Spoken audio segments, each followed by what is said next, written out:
Big up, and welcome to Liverpool 12th Man Show. My Reds. Where do we begin? Our title defense is hanging by a thread, if you want to even call it that. You know, this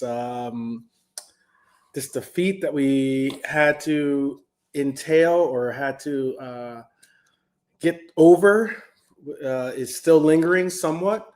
Suddenly, all the summer optimism feels a million miles away. And tonight, we're just not going to talk about bad results. We're going to talk about a pattern, a wobble, a crossroads, and about the promise some players have in this team that I am still optimistic on and very, very interested to see what will happen with their inclusion and with their eventual involvement. We'll break down what's gone wrong, who we're targeting in January, as January slowly but surely creeps up on us. What's really happening with who I think is still one of the most dynamic players in Europe, Florian Wirtz. Whether Semenyo and Olise are the answer, that's going to be the question, and that's something that we're going to talk about. And how our midfield reveals and renewals, could define the slot heir.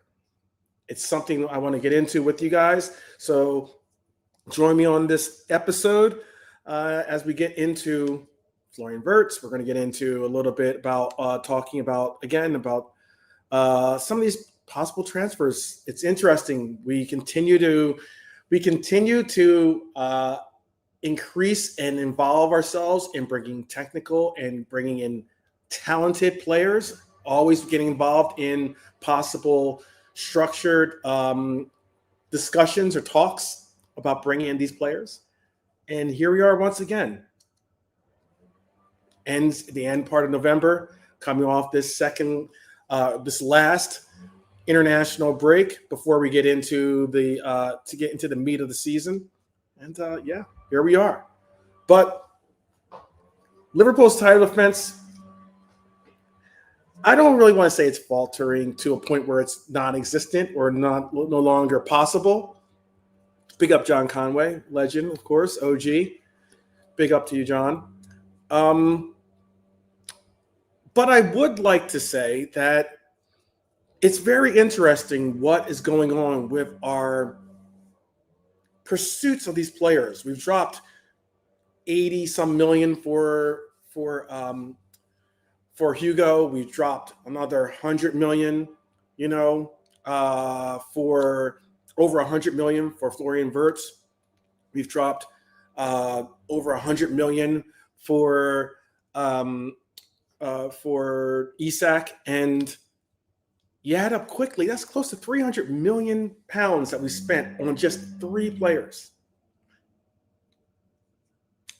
I think that it's going to be an absolute interesting January for us, because I think we're going to make some moves. I think we're going to see us add another addition to this team, despite spending $400 some odd million in the summer. I still think that we are going to make a push for a player, possibly for more so maybe for opportunity reasons, and maybe less so about the reasons being that it is this is our opportunity to push for this title or push for Champions League or push for an FA Cup, which is the only competition we're left involved in. So it should be interesting to see what we bring out when it comes to January, because I think it's going to be an opportunity sale or opportunity purchase that we're going to involve ourselves in. Shout out to JP. Big up, JP. Definitely, Florian Wirtz is definitely. Let me put the game on actually too. Hopefully, I wanted to talk about some stuff honestly, though, and what I mean by honestly is that I know, it's shaky. Our title defense is definitely shaky. It hasn't been necessarily the best performance a defending champion has done in winning the league. And then coming into the next season, I'm not going to go as far as to say what some of our rivals want to label this defense. A lot of them are trying to place it as it's one of the worst defenses of a title that they've seen or been a part of or ever in the Premier League. That's just nonsense. There's been other teams that have had absolutely worse starts and certainly worse finishes for the season, and we still have a season to complete. So I do think that we have more upside to get this together and get it right than we do downside to this have it be an absolute collapse. But look, Liverpool have now lost more league games already than they did the entire title-winning league last season. And I get that that's something that we have to get involved in. That's me speaking honestly. And as that sinks in, I get it, but we still are the champions of England. We're sitting 8th. That sucks. But, we're level in points with Manchester United, which is even worse. 5 losses in our last 6 matches. That hurts. It's not a wobble. It could be considered a pattern. But is it a breakable pattern? Is it something that we can get through and get involved in making a difference from? That's the real question, I think. And that's something I think that we could possibly see. We're going to talk about more of that tonight. We're going to break down this properly, not with the, shallow punditry that we see from sometimes like your Gary Nevilles out there and the likes that have vested interests, your Rooneys and the likes. Even some of our own content creators on both sides of the spectrum. But we're going to actually try to bring some context to it. We're going to bring some squad reality to it and the truth about what Arne Slot is trying to build. And I think that that's a conversation I want to have with you, conversation I'm interested in hearing what your takes are, because realistically, this team has had a lot of growing to do. Has had a lot of growing to do. And that's why it's very wild to see where and what we're going to have happen with our team.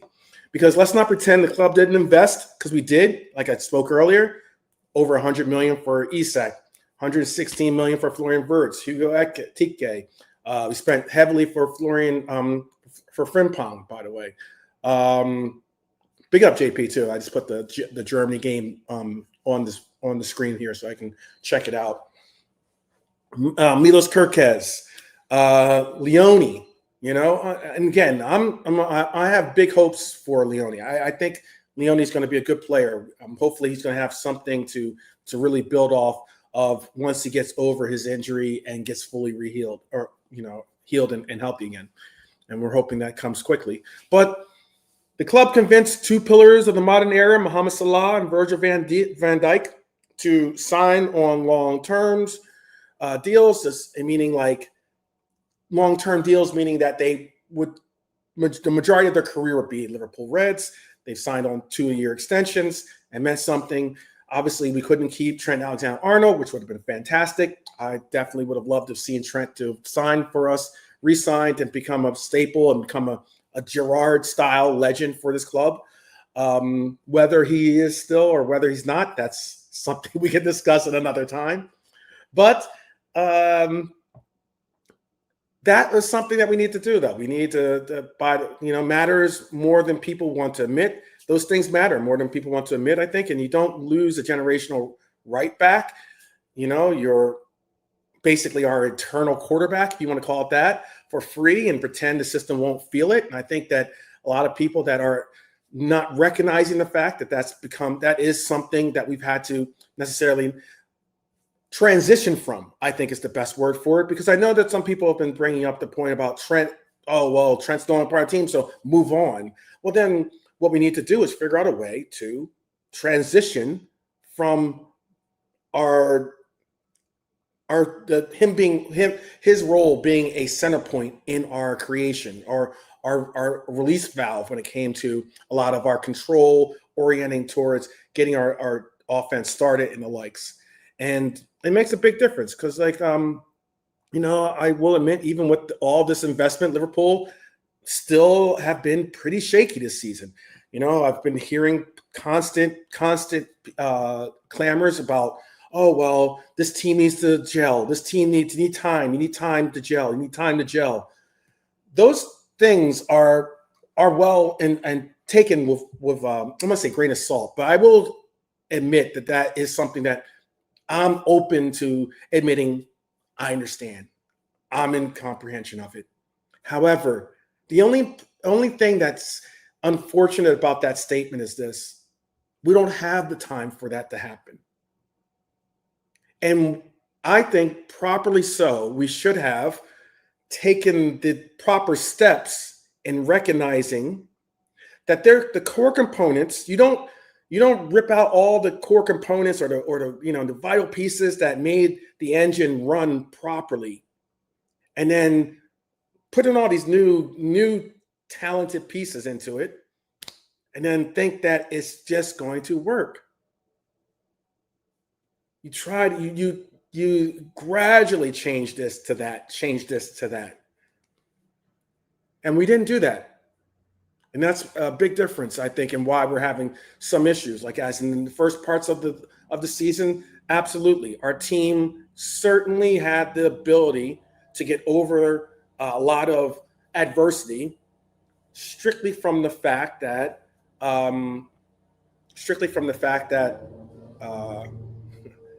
sorry if you're hearing some noise. Apologies. I live or staying. I'm staying by a golf course, and they're like mowing the lawn up by the side of the house. But what I can say is this: is that all that investment was majorly important, but you took away pieces that made differences from us last year. You took away pieces that made a difference in our frontline press. You took out pieces that made difference in the engine that was our midfield. You took out pieces that eventually could be components of our defensive structure in our back line. And the pieces that you put in place will have to eventually evolve into what we can rely on. That takes time. And unfortunately, inconsistency, low confidence, the standards of a defending champion are not being met. So the question becomes, what did we actually build this summer? I'm not going to go as far as to say that our summer was our summer was terrible, or, I'm not going to go as far as some of these people that are just clamoring to say, oh, Virgil van Dijk's done, or Mohamed Salah's over the hill, or any of that crap. What spots do we still need to focus on bringing about change or bringing about fortification?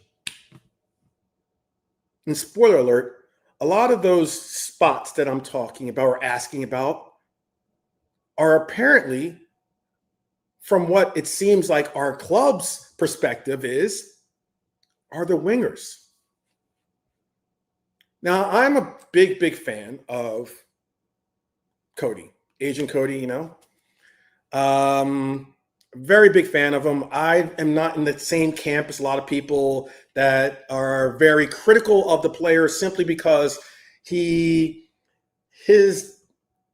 output isn't exactly the same as the Diaz's or the Manes that we've had at that role. I get it. Big up to Nems, by the way, and big up to Red Armchair Supporter as well. But getting beyond that,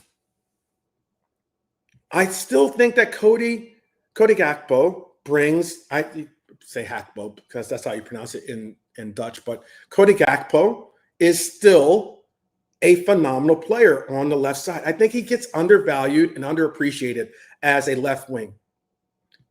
He was very instrumental in a lot of our League Cup runs. He was the leading scorer in the Euros. I know that's not something that we really rely or care about, but just showing his talents. He was the lead scorer in the Euros for the last Euros that was just completed, and his team didn't even go to the finals. Think about that. Cody is a very talented player.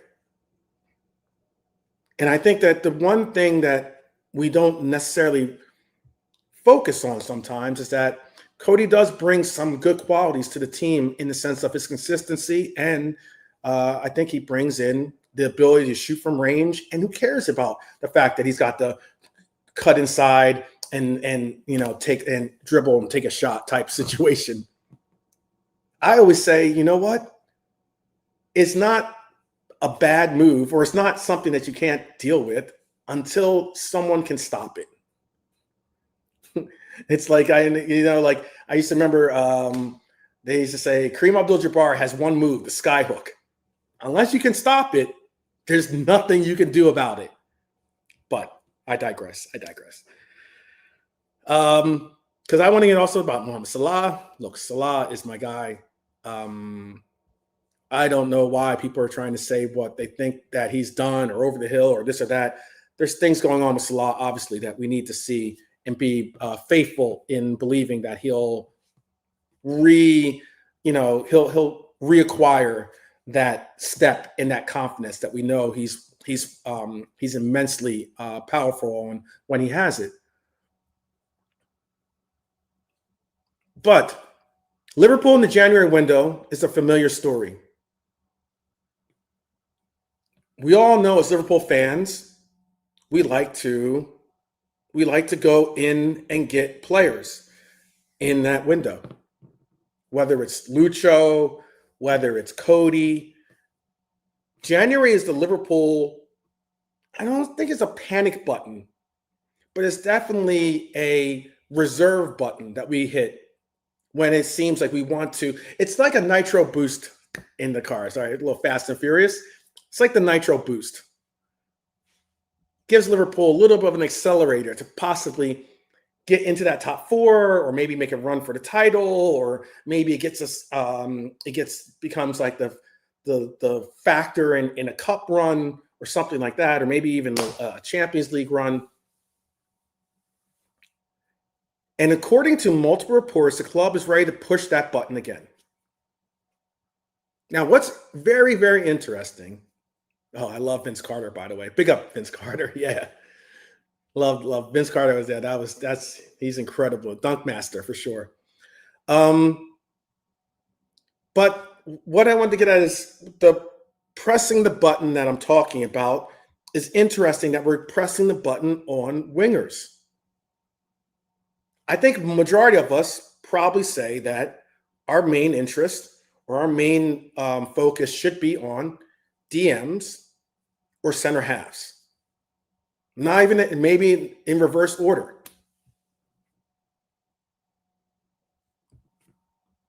I, on yesterday's show, told you who I'm focused on acquiring. Albeit, I don't think we'll be able to get the player that I'm focused on in January. But I still think that we should focus on bringing that kind of player in January. Even if we go as far as to get Gahey in January, I still would like to see us go for a Bastoni in the summer. Especially with the,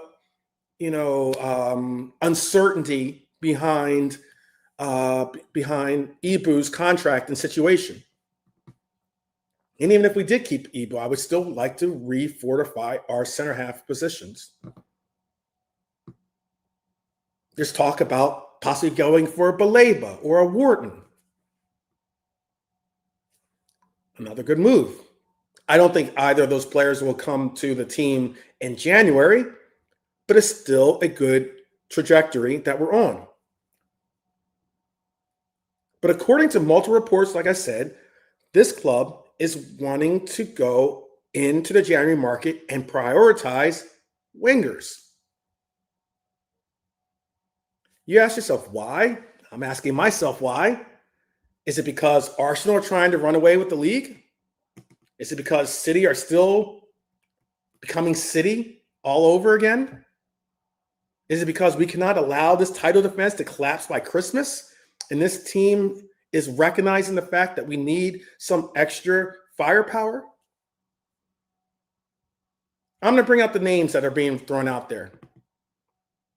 I'm going to bring out the names that are being thrown out there. And two stand out. Anthony Semenyo, which is becoming Liverpool's most polarizing target, I would say, because there's some people that are very, very bullish on this player, and then there's others that are just offy coffee when it comes to acquiring Semenyo. Shout out to Team Coppish and Cal. I heard his take on Semenyo. He's not. He doesn't think it's a good idea to go for the player.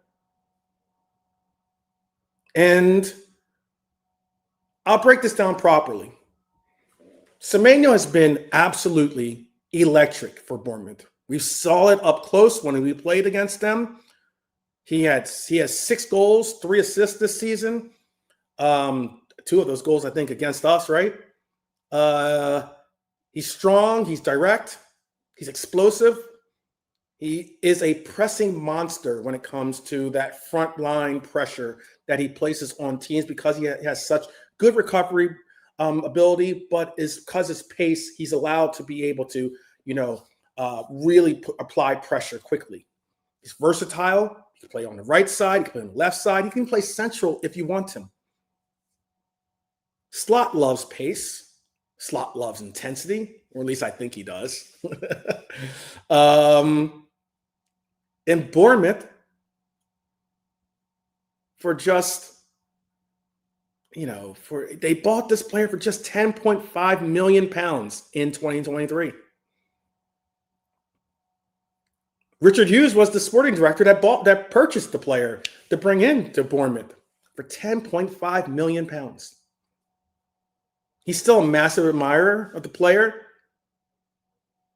But now, Bournemouth wants £75 million for the player. That's a £64.5 million profit in less than 2 years. And this is for a player who has never played in Europe. It's for a player who has only recently found consistency. This is for a player that has gone 4 games without a contribution lately. He is only 25, so therefore he still has room to develop. And I'm not saying he doesn't have a ceiling, a higher ceiling possibly. But the interest isn't just from us. It's from Manchester City. It's from Spurs. It's from Manchester United. We aren't shopping alone in this market. Now, we might have a small advantage. Hughes obviously has a connection with the player. He has knowledge of the player. Still, Semenyo alone doesn't fix a squad with an identity crisis. And that's where it's very interesting that we're not addressing our concerns with our center halves and our midfield DM. And that's being a midfield DM that will be either a backup or a pivot inclusion with Gravenberch, because I'm still very bullish on the fact of what Gravenberch brings us as a DM. But do Liverpool's need wingers now? Should that be our main priority? And I'm going to tell you apparently why wingers have become Liverpool's biggest need. Let's run through the reasons. Mohamed Salah. Mohamed Salah's future with the club is obviously something that we have to keep in mind. And that's what are you saying? Big up, JK. Big up.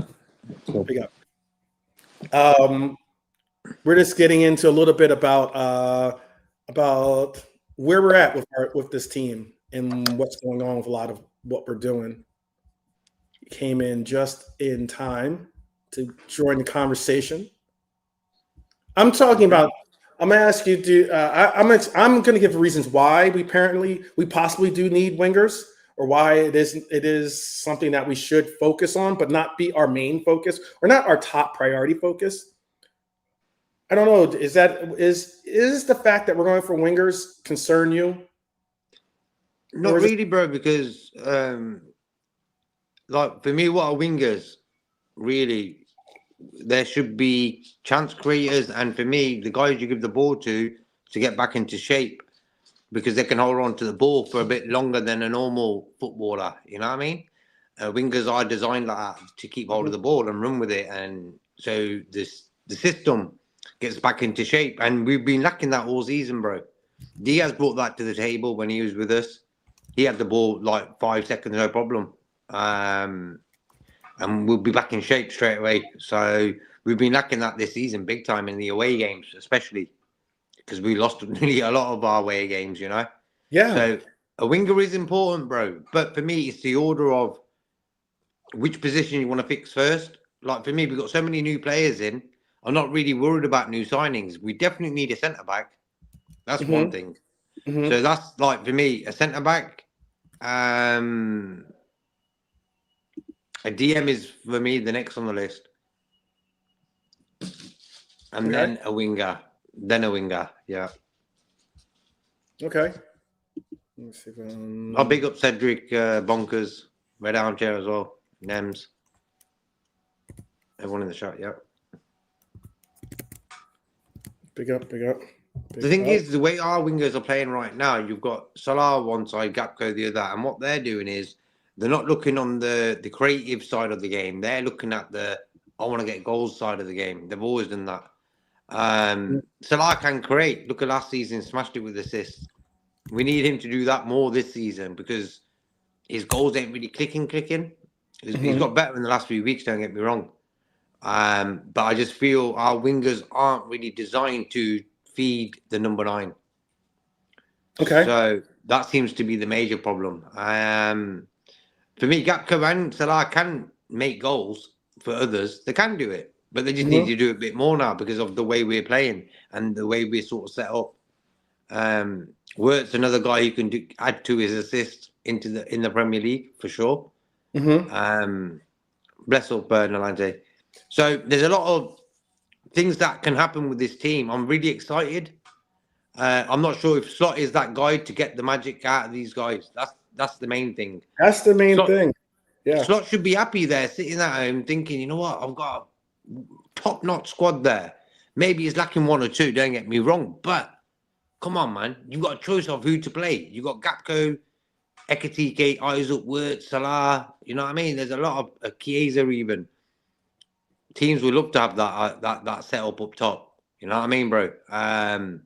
So exciting times to come, but I just feel right now, I think Slot needs to sort his game out. What does he want? How we want to play and stuff like that, bro. Defensively, why we're sort of conceding goals should be his number 1 priority with these 2 weeks he's had off. Look, we did it against Villa and Madrid. 2 solid games. Against Man City, bro, we got torn apart, 3-0. No, I get that. No, 3-0, something I mentioned earlier. I didn't want to bring it up. I mentioned it slightly. Didn't want to remind people of the beatdown that we got in that game. Score-wise, at least. I don't think that we got outplayed in that game, to be honest with you, because I think that the goals, if you really reflect on what the goals were, the first goal being a weird deflection that goes off the face of it wasn't a meant to be header, you know. I think, you know, we get a goal that should have stood, taken away from us. We get a goal that on us that was a deflection. And if properly attended to, it shouldn't have been a deflection. It was like a lazy leg by our captain, unfortunately. And then the third goal, therefore, I'll give the third goal as being, we should have pressed higher or pressed quicker and higher on it. Well, but still the same. I'll give credit for that goal. I don't think that we got outplayed and beat down as badly as people sometimes put it in that game. But we got beat all the same, and that's the final result is what it is. But what I was going to ask too is big up Milante, big up JP. How you doing? Big up, guys. Big up. We're gonna have a good conversation. Can have a good conversation. You good, Milante? All right. 2 on screen, 2 not on screen. Yeah. The left side for the on screen, the right side for the I was gonna come on screen, but I gotta stick with my bro JK. Don't worry, we're not teaming up. This is all on the same team. Yeah. We're all on the same team. Yeah, of course. No, of course. Big up Red Armchair and big up AO as well. Big up yourselves and the rest of the chat. I was going to give you this. So I know that we need some. I've been emphasizing that we need center half. We need a DM. But here we are again, and all the reports are leading to us to see that one of the first possible acquisitions we're going to make this January is going to be another offensive-minded player. And albeit, I understand we're not hesitant to make opportunity buys. I mean, Florian Wirtz is an opportunity buy in itself. We weren't necessarily in the market for a 10 or something like that. But when a player like Florian Wirtz's quality is available, you take the opportunity, you know? So I don't necessarily know, or I wouldn't necessarily go as far as to say that I think that we need a Semenyo on this team. However, if the opportunity is there, do you take it? Or do you invest that 75 million into a Bastoni who you could get for 75 million? I'll ask everyone in the chat or in the panel here. I'll go with JP first and Alante, then bring it to JK. Yeah, it kind of tricky with the Bastoni too as well, because we're not expecting to get a caliber player like Bastoni in January. That's rare, especially how Inter is in the Champions League and they're doing well too as well. So to prize him from Inter in January will be difficult. So they do. I will interject one thing. They do. Yeah. It is noted that Inter is in a cash crunch. Yeah. That's the primary reason why. Yeah, so unless we throw in like some big money for you there, I could see it. But more likely, that's more of a buy you will get in the summer, right? I could see the Gay coming in January for Crystal Palace to try and get some money for him. But if this Semenyo is available, we get a winger to replace Diaz. And as you said, somebody who could press on top. You know, I always say defending starts as a unit. So if we could get the defensive structure with the pressing, right, with somebody like Semenyo and like a Frimpong, a Wirtz, Etetike, or Szoboszlai as well even, it will help the team be better defensively, because part of being a good solid defense is winning the ball back as soon as you lost it, and having good pressers like a Semenyo will help out our defense as well too. So if the opportunity arises, I would say, it's just my thing with that is the fact that we will have to be without him for a couple of games, because he's also going over to the African Cup as well. No, actually, no, JP, he's not. He's not. We didn't qualify. We didn't qualify.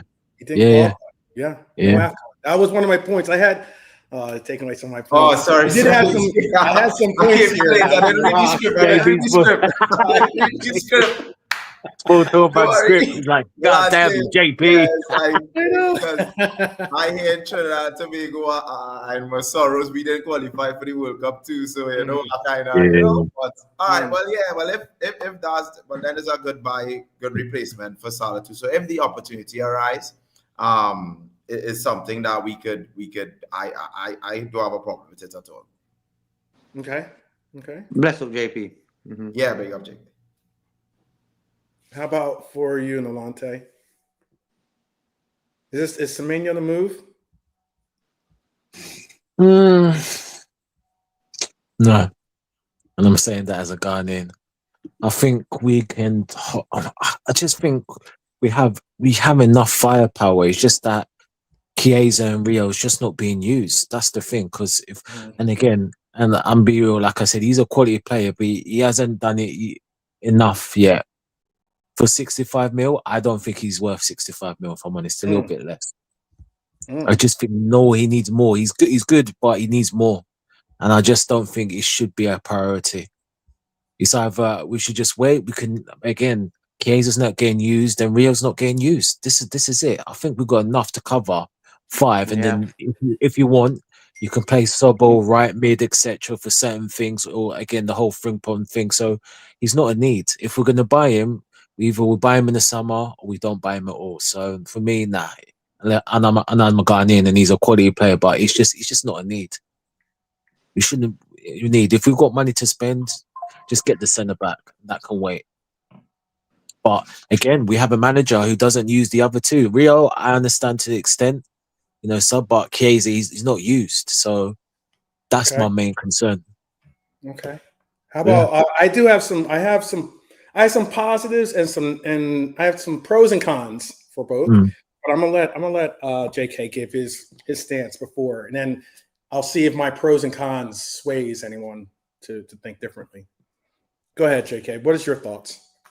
What are your thoughts? Look, man, he destroyed us at Anfield. We still won the game, but he just showed a top energy that day of the player he's become. Fair play to him, man. I think he's a good player. We definitely need a winger. But I'll just go with the priority stage right now because I think this season we can do without a winger this season. But for me, this January, we defensively need one or two guys coming in. And that's how I'm looking at it. Semenyo is a good player, bro. But I just feel like priority-wise, not yet for me this January. And is he worth that much money? I can't say he is really. He's a one season sensation, certainly. No. I think he's been doing it for a few years now. But he's just getting better and better. Okay. Exactly. He's definitely improved. He's getting better and better. Like this season's probably his best he's had. Hence why the 65 figure comes out straight away. You know what I mean? That's what football's like now. A guy who no one really knows, all of a sudden he's worth 70 million, bro. Why? He's had about 15 good games in the Premier League. But well then, so it's two no's, right? I think it was 2 no's. Is that a third no then for you, JK? Yeah, no for me. All right. I just wanted to make sure that we're all on, or at least you three are on record. I'm gonna give my stance too. Don't worry. I'm not gonna hide. If you don't get a centre back and a DM, for example, they're my number 2 targets. Definitely bring him in January. You know what I mean? I ain't gonna say no. So because we need a winger in the bigger picture, we definitely need a winger. Because Gakpo isn't that guy for me to play that role as a winger. That's interesting. Because I think out of all the players, Gakpo is, and this is just me going back and forth through here. I think Gakpo is one of the more traditional style wingers that we have on our team.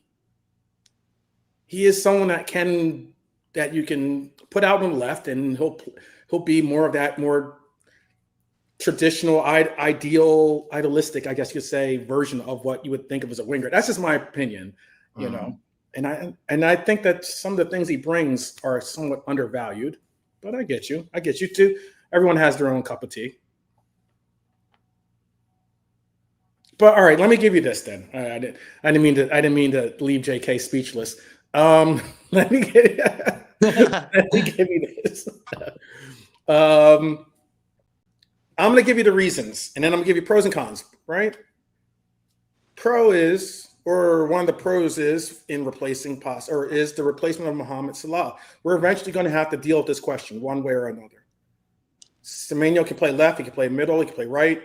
But Salah's entering his last 18 months of his deal, and we need to figure out what we're going to do with bringing in a player. And I don't think that Semenyo is going to be so – I think Semenyo would be a player that if brought in, he wouldn't be on some demanding to play instead of Salah. I think he would understand his role and understanding of the eventual succession of him at that role. You could play him on the left side. Sure, we need to really replace what Lucho brought to our team, which was quickness, pace, dribbling ability, the ability to be able to hold the ball, give the team, as JK often like to say, be able to give our team the ability to regain its shape and proceed forward. Those are important qualities. Squad depth and tactical flexibility. Slot's football demands speed. It demands players who can carry the ball. Those players are a little bit, we don't necessarily have the pace of those kind of players on our team currently. And then you could think about, like, obviously we do have Rio and everything else. He's phenomenal, but he's 17. Yeah. He's not ready to be anyone's successor in the role. He could be the future, and I'm hoping he is. But I'd like to bring that future in when we need it to be present, not necessarily right now, putting too much pressure on him at the moment. And then you could say the short list are Jan Diomande from RB Leipzig. You could say it's Minta from Brighton, Barcola from PSG. There's even now talks about Serge Gnabry from Bayern Munich. Yeah. All have great qualities. But are they the answer? Are any of those players the answer? And I think that what uniquely is something I would suggest, or at least this is my perspective, is if we could go out, and I saw a shout for Olise in the chat, if we can go out and get Olise, I'm over the moon. If we can go out and get a Semenyo, more power to us as well. Wow, your Germany's up 5-0 already. And with that said, oh yeah, and Bert's having a great game. Just as JP pointed out, he's having a great game. He's just doing a free sort of role, just getting the ball, passing it on, moving it forward, bro. Simple things. That's no what we pressure. need. Yeah. That's Simple, exactly bro. where I was going with what I was going to say, is that if we could orchestrate the offense to be somewhat structured, and again, this is what I've said from the very beginning. I've said that I would like to see us structure the offense and generate it through Florian Wirtz. Let the offense flow through flow. Yes, exactly. Simple. Exactly. Nice.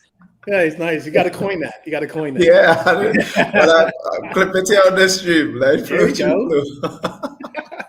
And that's the thing. If we can get it to be a situation where we make him the maestro of our orchestra. Yeah. And the way that I would eventually possibly think about phasing out the replacement, or getting phasing out Mohamed Salah to find a replacement. And unfortunately for Cody as well, but Cody could play other positions, but still all the same from the left wing, is I still think that this team needs to go to a 4-4-2. And if we were to emphasize that, have a 4-4-2 diamond, have him as the 10, create our two center forwards to be the process of who we're trying to feed all of our goals through.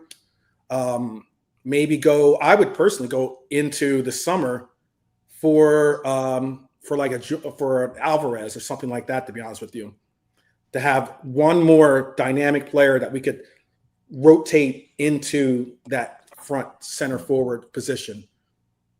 But that's, I think, the best way without having to spend another 200-300 million on three players. What are your thoughts then? Is that too far-fetched? We'll go reverse order. JK, is that too far-fetched?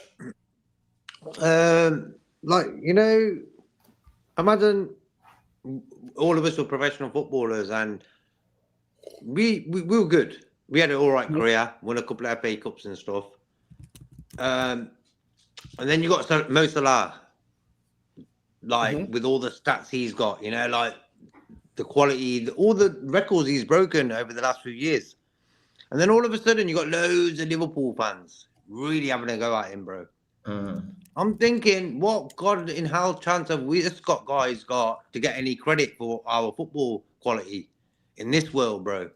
If people like Salah are getting for me, Salah don't need to be told he ain't playing great, bro. Come on. I'm not even thinking about next season or who we're going to get to replace this guy. Why? Because right now, that guy ain't here with us. Right now, Salah is with us. So I'm looking at Gakpo and Salah, and I'm thinking, how can I improve these two guys to make the team play better?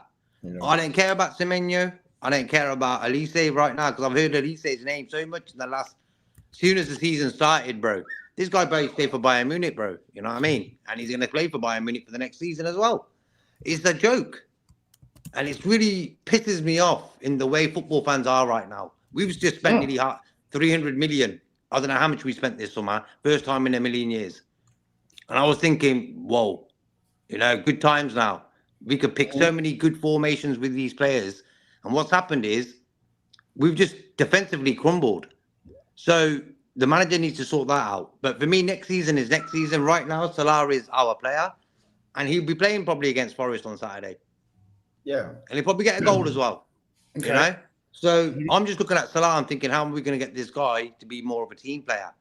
Forget the individual, get the ball, cut in, bang it top corner. We know you can do that, bro. We've been doing it for years. But this right now is team play. How am I going to be a team player? Like how many assists he got last season? So that's the questions I'll be asking Gakpo and him. And it's as simple as that, bro, because we've got Isaac and Ekatike waiting and Wirtz in the middle. Wirtz has so much free space in games, it's crazy. No one gives him the ball, bro. Yeah. If I was playing on that pitch with Wirtz, I'd be like, bang, I know Wirtz, he's going to be moving to a place, I can give him that ball. Simple.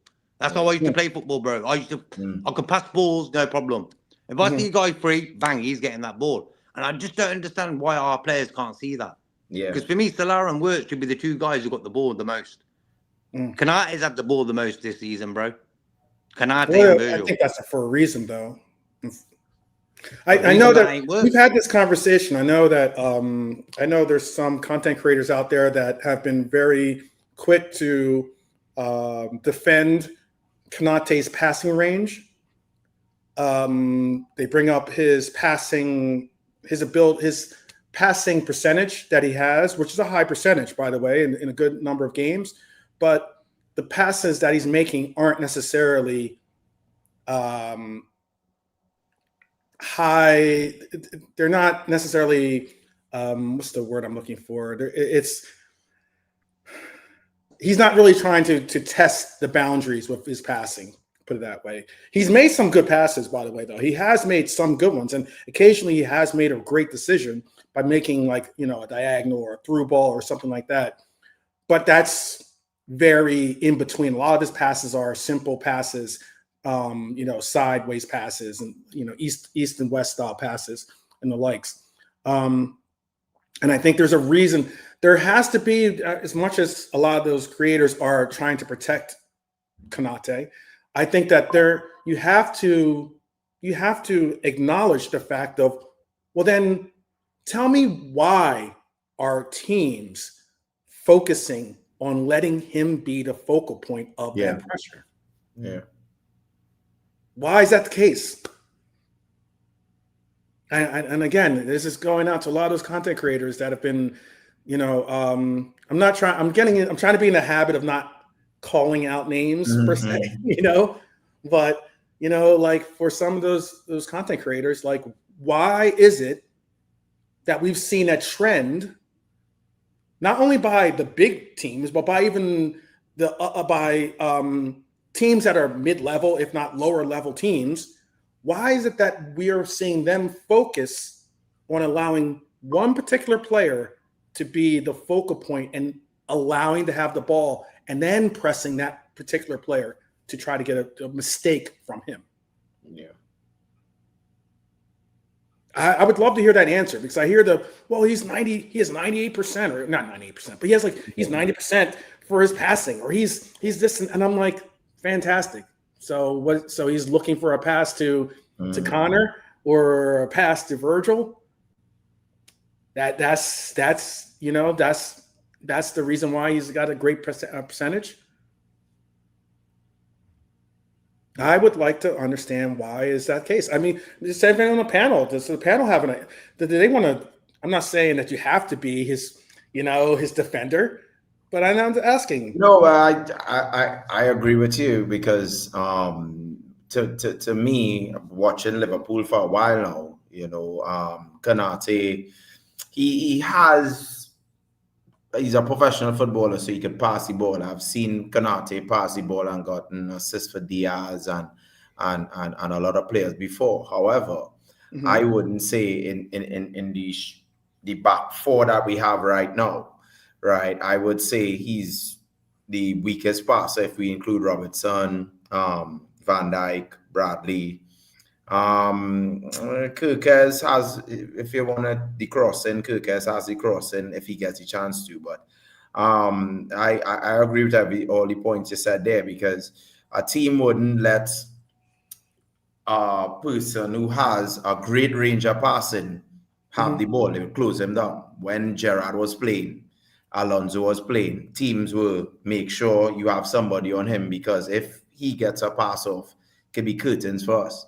So when you let someone have the ball and you mark off the obvious Van Dijk switch to Salah, you cut off a team's strength, which is part of our strength in terms of Van Dijk's passing, and you give it to the other guy who don't have the range of passing like Van Dijk. So I hear it too. There's a lot of side passing and making passes that people don't watch. But if we look at the overall passing, I think the only, like, I could be wrong, but I remember in the Man U game, he had a very good pass to Isaac for Isaac to score. But outside of that, Konate's passing, even when he tries to switch the ball to the left-hand side, if it gets to the Gakpo or Wirtz, the pass is so weak that they are locked down immediately, right? So so a lot of people just watching that, well, hey, he complete that pass to Gakpo,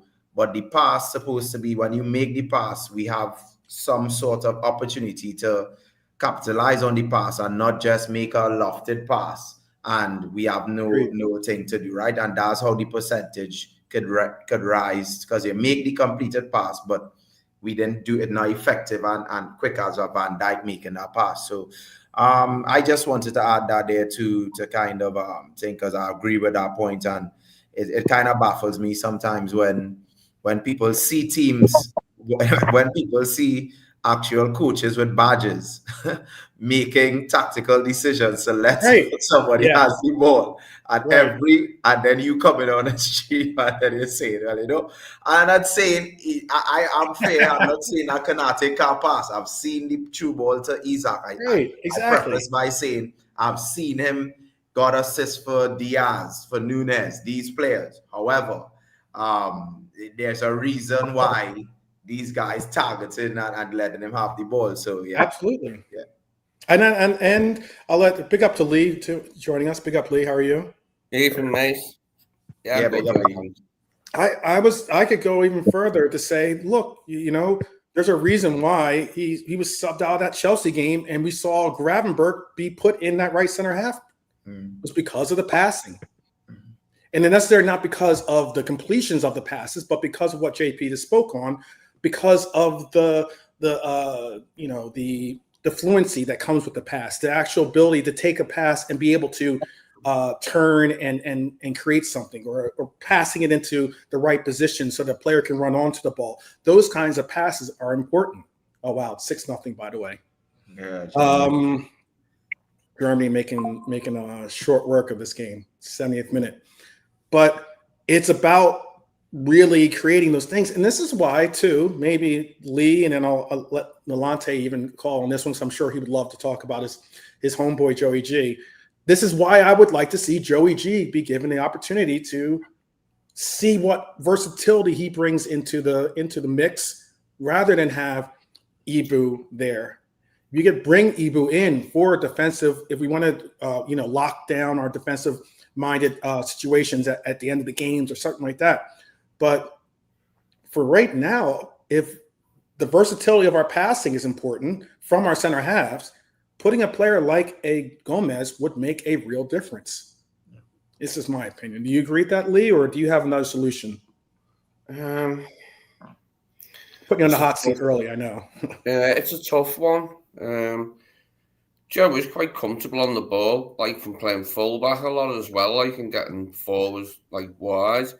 And it has been a bit of a problem with Ibu. I think maybe because it's Forest in the first game back, we might go with Ibu and Virgil because it's like Chris Wood, and there'll be like a lot of aerial stuff. So we'd probably go with Ibu, but I don't see why Joe doesn't deserve a chance. At some point, I think he'll probably stick with Ibu for Forest because it's Chris Wood and like other big players will be up against. Can I ask you a real question then? And I'll see if everyone else agrees with this too. Could it be, for the same reasons why some people might say that Salah's playing, because you don't want to make Salah angry by having him take on a new role. We're in a very crucial moment with the contract negotiations with Ibu. Could it be that we are unable to maybe bring in a Gomez because we could possibly fear or jeopardize solidifying Ibu in the role of a starter for our team? Mm-hmm. I don't think it necessarily knock his confidence that much. Like, all players have to accept being dropped if they're not cutting the mustard. But I think just for now he might stick with Ibu. But if we don't see better performances defensively, then the only option is to bring Joe in, because he's the only other defender we've got to make a change. So yeah, it'll be an interesting one to see if he does do it in the next run of games. But we certainly got to get started with a win against Forest if we're going to make a bit of a comeback. So we need to get started with a win, don't we?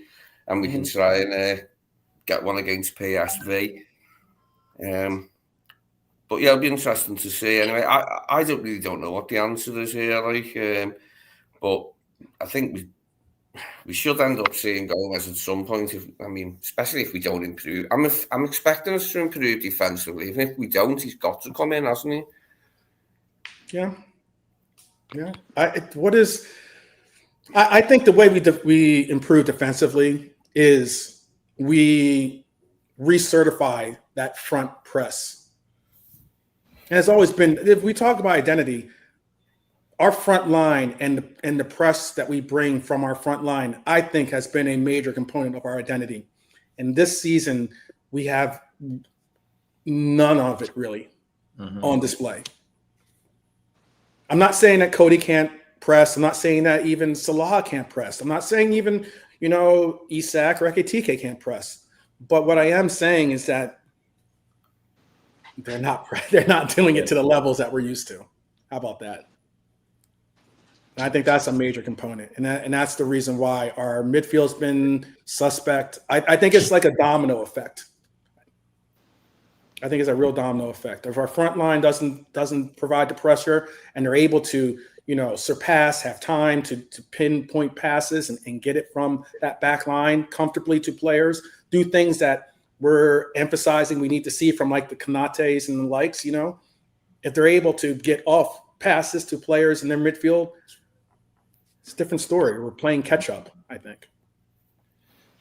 Yeah. Shout out to Nigel. Not like our defense has suddenly become really shit overnight. It's just like we're not functioning properly as a team. We just haven't been this season, and it's making us look bad in it. Like in certain areas, like the midfield has been a bit shit this season, hasn't it? Though, like it's been easy for teams to play through us, like and get in on it, boom, Virgil, like and run directly at them.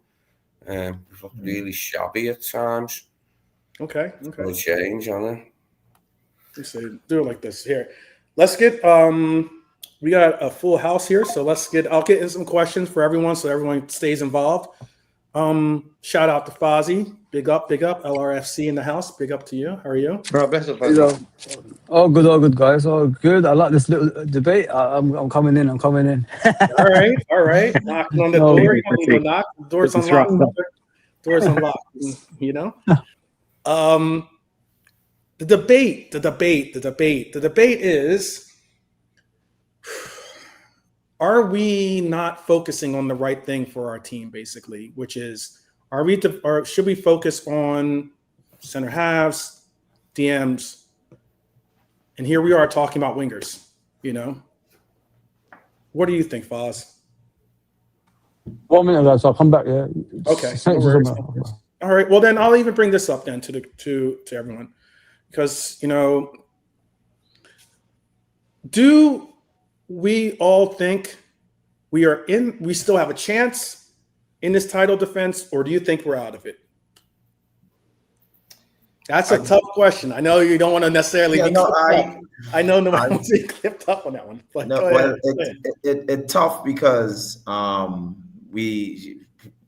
we need our manager to step up now, right? And he hasn't been doing that for a while, right? Especially with the player management and the selections of tactics that he given, the instructions that he given to certain players, right? However, I believe with the run of fixtures that we have now, and Arsenal right now in a little injury crisis, and the run of fixtures they have.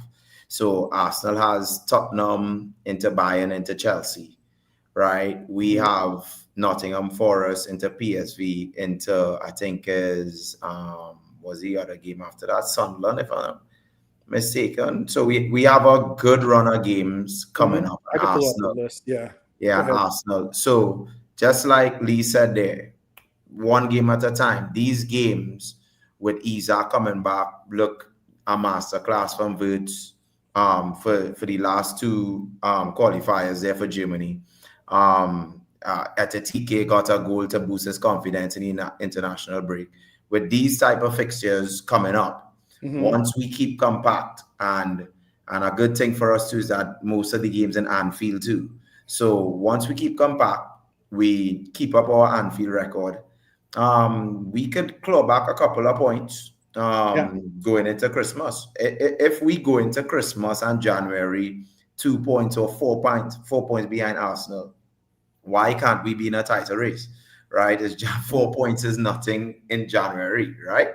So, but it depends, as I said, that why I have doubt there depends on whether the manager is going to tweak his tactics towards certain players and try to get the best out of Isaac and Flo and even Salah, who's probably having a bad season right now too. So it's not out for me, right? And I just want us to just take every game at a time and let's see. We have a nice run of fixtures coming up now, and we in that stage now, 12 man, where we have no room for error anymore.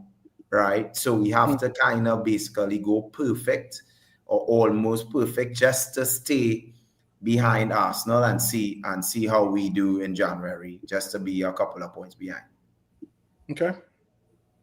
Yeah, we have to give you that list. We have Forest, then PSV, both at home. Then we go on the road to West Ham. Right. Excuse me. We play Sunderland at home, and then we play Leeds on the road. And then we have the Inter game in Champions League, and then Brighton at home, Spurs on the road, and then it's Christmas. Yeah. So it is. I don't think that we're completely out of it myself personally, but maybe do you guys think differently? Go ahead. You guys can tell us. Yeah, I'll say Nolante first, actually, because I think JK is not with us right at the moment. Yeah, I mean, hypothetically, where it's not over, it's middle of November, so JP's right in that aspect, and I want to say yes, but I personally, and I hope I'm laughed in my face, but I just think it's done. I just think we're done, to be honest. That Man City game, and again, yes, it's City. I think it's killed the form we're producing is something of a mid-tables, like a Fulham or Villa to an extent, teams that you know win one, or Tottenham, sad to say, Spursy. Win one game, lose the next, win one game. We just, and that's a shame. We're just not at the races, and we said the next run of games, the next set of games, but unfortunately, you just can't trust the team, and that's just a sad thing. Like I said, I pray I'm wrong, but I just can't see it. I really can't, and it's sad to see. To say we're just not with it. So yeah, that's what I would say. So one yay, one nay. Okay. Lee, do you still have that hope eternal? A little bit. There's a slight hope. If we can win the next 5 league games, I can put a bit of pressure on them. That's easy, right? That's easy. We've been away to City. We've done it, but we did it before. We didn't start the season. Yeah, but it's a slim hope, but they haven't phased it entirely. I won't let go of it totally. We wait and see. But if we can win our next 5 league games, Forest, then West Ham, Sunderland, Forest, Leeds, West Ham. Brighton. I'll tell Got to you. get out of Forest, the West Ham, Sunderland, Leeds, and Brighton are our next We've five. been Yeah, shit not on great the teams, road, not big haven't we? teams. Apart from the Right. Newcastle game, we've been shit away from home. And even the Newcastle game, like we only won at the death. So we've got to get winning some away games, and hopefully we'll start at West Ham. I'm more pleased to get to grips with them now than when Nuno's been there longer, because he'll make them better over time. He's already improved them a bit, hasn't he? And got a couple of results, but hopefully we can get a win on the road and get our season on the road, so to speak. Okay. So, Jurgen Klopp, by the way, in the stands, by the way, at the German game. He's at the game. Yeah, doing his ambassadorial gig, just turning up and smiling and getting paid. Hey, He's got if you can make that money, get it, brother.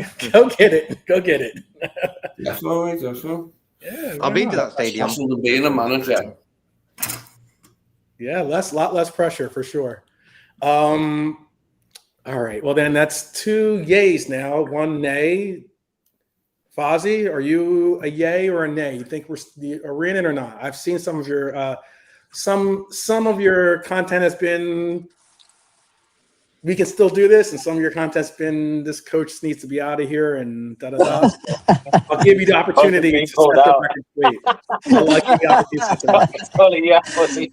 Big up to all you brothers, man. Big up JP. Are we okay, JP? Yeah, are we okay? Okay. Yeah, we was always okay. That's why I say at the end of the stream, yeah. Respect, no problem, bro. No problem. I don't judge anybody, bro. Just to let you know, if you're out, if you're in the middle, like myself, you know what I mean. It is what it is. I've been here too long to, to judge people, if you know what I mean. But respect to everybody anyway. Yeah, bro. Yeah, in regards to like how we're gonna go on this season, I'm all over the place, guys. You know what I mean? At first, we come back. Was it with 2 games we won? Mm-hmm. I thought like, okay, we're back to normality here. We've got a bit of a structure here, pattern of play. And then, you face Man City, there's nothing. I mean, dead team. There's no attack. There's nothing at all.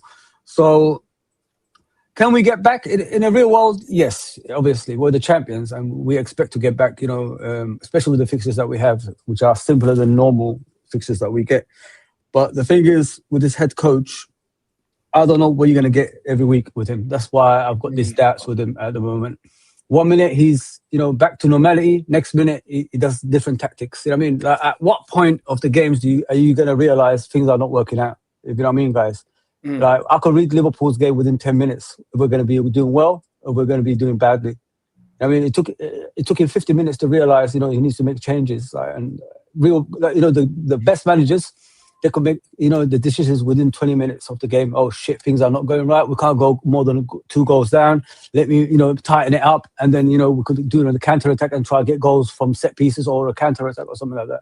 But he doesn't do things like that. That's why I'm, like you said, 1 minute I'm saying this, 1 minute I'm saying that, because I'm back to, the doubt before that. I'm not saying you're a flip-flopper. No, I'm saying, but you're right. You're right what you're saying. Yeah. You're right what you're saying. Because, before the defeat, I said, shit, we're back. We're looking good again, and then he does that against Man City. So it just depends what he does when we come back, guys. Has he done enough, analyzing, the team, the positions? Because what I would do is, if I was the head coach, I'll look at every player. What is he doing wrong? And I mean, why are we winning the games? And how comes we're losing every battle that we have on the pitch, and then I'll correct it on the training ground when they all get back. But I don't know how often he does that, because each time the players come back from international football, we don't come back any stronger.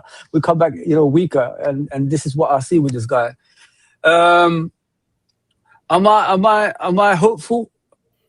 I haven't even said out. I haven't even said Arne Slot out. Nobody's ever heard me say that. I am hopeful. But it just depends what he does when he comes back after international football. We need to get back to basics, guys. And I've said it many times. Make yourself hard to beat, and then you could work on top of that. You know what I mean? Like you said, 12 man. Bring back the likes of Gomez in defence. You know what I mean? We saw Conor Bradley the other day against Man City. Doku took him to the cleaners a few times, but everybody said he played all right. But Doku was playing on the left. I mean, he was the best player on the pitch. So if you have someone like Joe Gomez dealing with pacey players, like he's got pace himself and power, and he's good in the air, and you'll probably kick him in row Z if he tries to take him on a few times, then go. So be it. I mean, be more hard to beat. I mean, bring back the two, midfielders. Bring them back like 5 yards. You don't need to keep going forward and all that stuff. So if he's got a structure, a structure in the team and his pattern of play after international football, then I've got hope. You know what I mean, with the fixtures that we have. But if we come back the same as before, and then I'm going to say what I'm going to say. I've had enough. I think I've had enough, man. I gave him enough opportunities, to correct things, and he keeps failing each time. But this time he has to get it right, guys. Do I think we're going to challenge for the title? Not this season. When you lose 5 games, the last time teams won when you lose 5 games? I think back in the 90s, man. That's how far it is.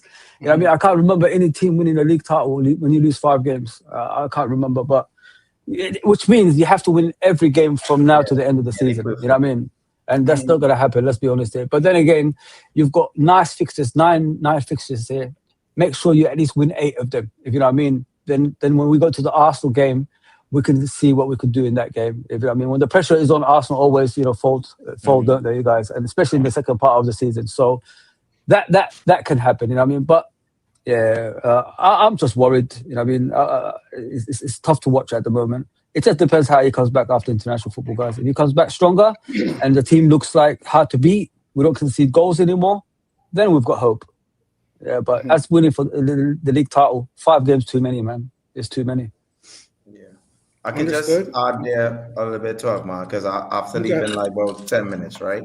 And why I'm hopeful a little bit too is because our challengers are Man City that reforming themselves, and Arsenal, who in history have bottled titles before. So if we apply that pressure and chasing them, we have to see how we can be able to, with the type of players we have on paper, if we can continue to sustain that pressure. Because as I said, Arsenal got a couple of injuries over the international break, and they have a run of tough fixtures in the next 3 games. They do have a big injury. Yeah. Gabriel is a big injury. Let's not into Chelsea, right? Yeah. Let's say 2 draws in that game, and we have Nottingham Forest and into West Ham, who's not playing too well right now. That could be a 4-point swing going in there. And then let's say Arsenal drop more points and we beat Sun. So just to put the pressure and just stay behind Arsenal. Arsenal has shown before in the past they have thrown away leagues with a hefty point lead in the like in April and stuff. So just to stick with Arsenal, we know that they're not really good at maintaining leads. So it's just to put that little doubt on their minds to see, and they haven't crossed the line yet. And once you have a team with that amount of pressure on you, and this City team is not the City team with the Kevin De Bruyne, the Agueros, and the companies. So that's where my hope is coming from, that the 2 challengers who we have to fight for the league are still under pressure, maybe.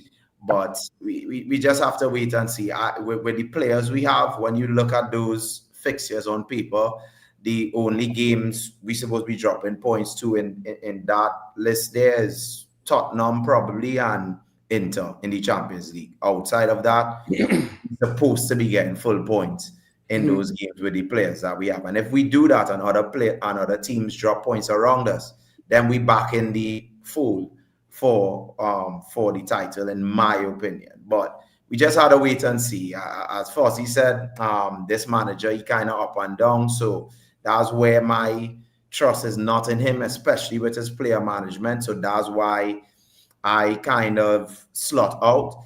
But I'm a Liverpool fan, and I see in the evidence in front of me not to give up on this team. And I have seen enough from the manager.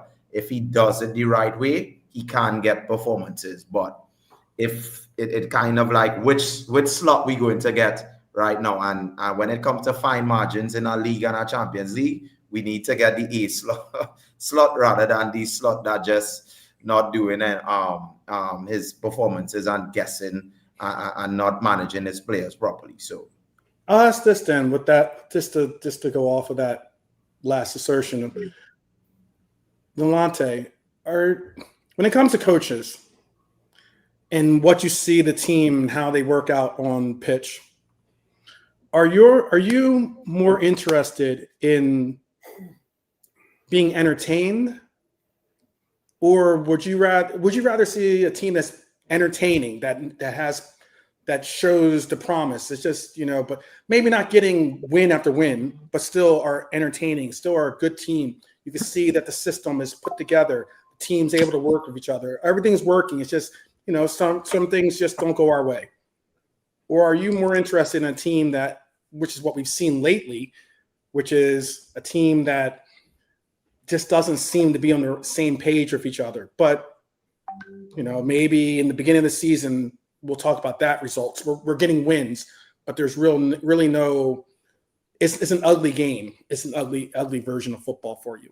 What are you more interested in seeing be put on the pitch? Is it about cohesiveness, fluidity, and everything else, or is it about the wins? Is it just down to win at any cost? Doesn't matter how you get there.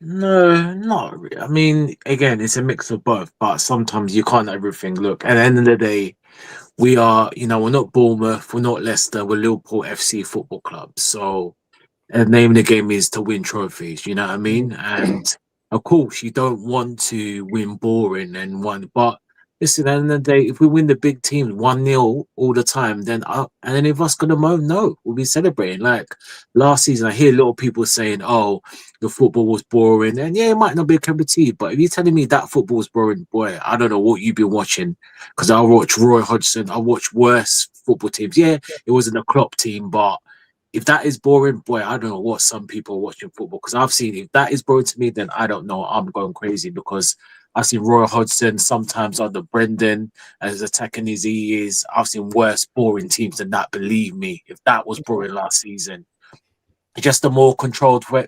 It's just a more controlled way. It's more of the Dutch element. He's a Dutchman, the Dutch like controlled, like to build up play. They have a certain way about them, and we scored goals, we attacked. We didn't score 5s or 6s, but we still controlled, we still attacked with gusto if needs be. There was a balance. But again, listen, and again, we've seen teams in the past like the Rodgers, even if people and normal know, if you know Roy Evans, teams that were attacking brilliant, fluid football, but what did they win us? Jack, Squidly dot.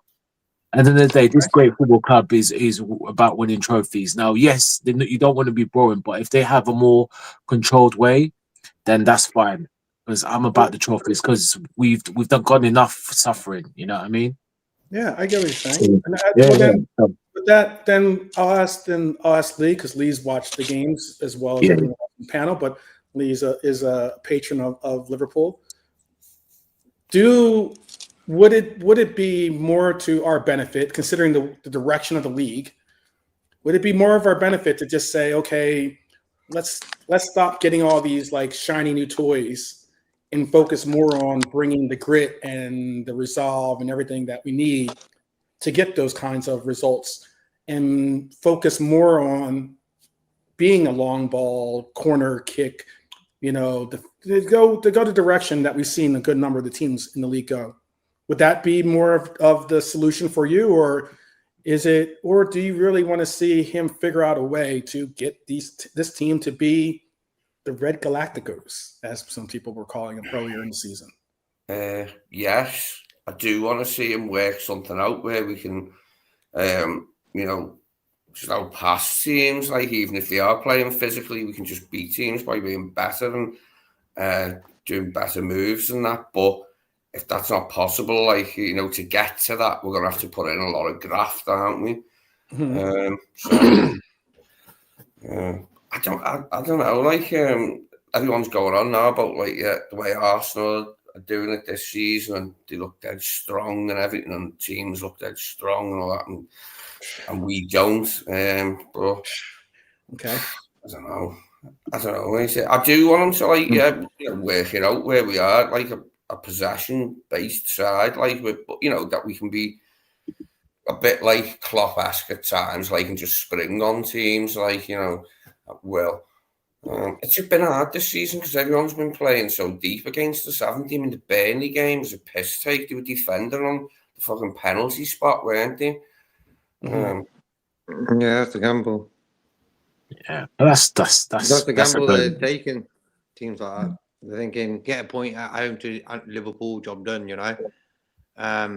But for me, bro, I would do it like Frank Sinatra, my own way, you know, because for me, football is how the manager wants it to be played. And the problem with Slot, I feel, is he really highlights what the opposition teams are doing against us and what they're doing pretty well against us. For me, you don't really need to discuss that. He needs to get his defenders to say, you know what, lads, win the first ball, win the second ball. You know, it's as simple as that, bro. And he can't even tell them guys to win the fucking first and second ball on a throw in the corner. That is just ridiculous. Yeah, You know, agreed, what JK. are we doing here now? For me, What are we Liverpool is doing? a team that is designed to score goals and attack. The opposition should be worrying about what we can do, not the other way around, bro. And that's what the problem is. Okay. That's And what we the like reason to why Slot I know. allow that to happen. Oh, sorry. Finish your statement, JP. No, I'm just saying that Slot sort of slowly allowed that to happen. Where last season it was pure control, majority of the ball, and this, that, and the other. And this season we can't even get hold of the ball, bro. Why is he? Look at that goal Casado scored against us away to Chelsea. Bro, you could have made a 5-course dinner there in that amount of time Casado had there, bro. You could organise a wedding, party, everything there. It was ridiculous. And how are them gaps happening this season? It's so How are true, them isn't gaps it? Yeah. happening this season? And my best This man is to what- be got this is opened what up. the league has become this. Look, this is the leaders of the league. These stats are a little bit, I think, one game or two off, but these were the stats of the league leading team of Arsenal. These are the stats that people are going to have to recognize. They're fourth in goals, but first in set pieces with 9 goals. They're 17th in open play goals. 8th when it comes to open play XG, but 20th, dead last percentage goals from open play. The percentage of goals they score from open play, they are dead last in the league. Wow. Yeah, they're lucky they got one on the Sunderland, isn't it? Percentage of goals. Yeah. And But the for day, me, everyone gets set pieces, bro, in a game. Everyone gets throw-ins in games. It ain't just certain teams can take free kicks and corners. We can all do it, you know. Whoa, someone's Fozzie's opening up there. crisps. Fuzzy's up with a packet of crisps. He's What gives He's like slotting. Salt vinegar.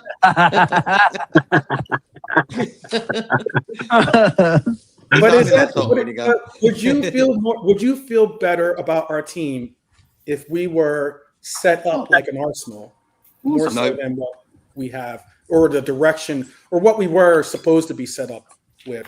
Because we don't look like what we did last year, and that is, obviously the components and pieces that are making it up what it is. But would you rather us to have statistics like Arsenal right there? And you'd be comfortable with the direction of our team or the situation, status of our team?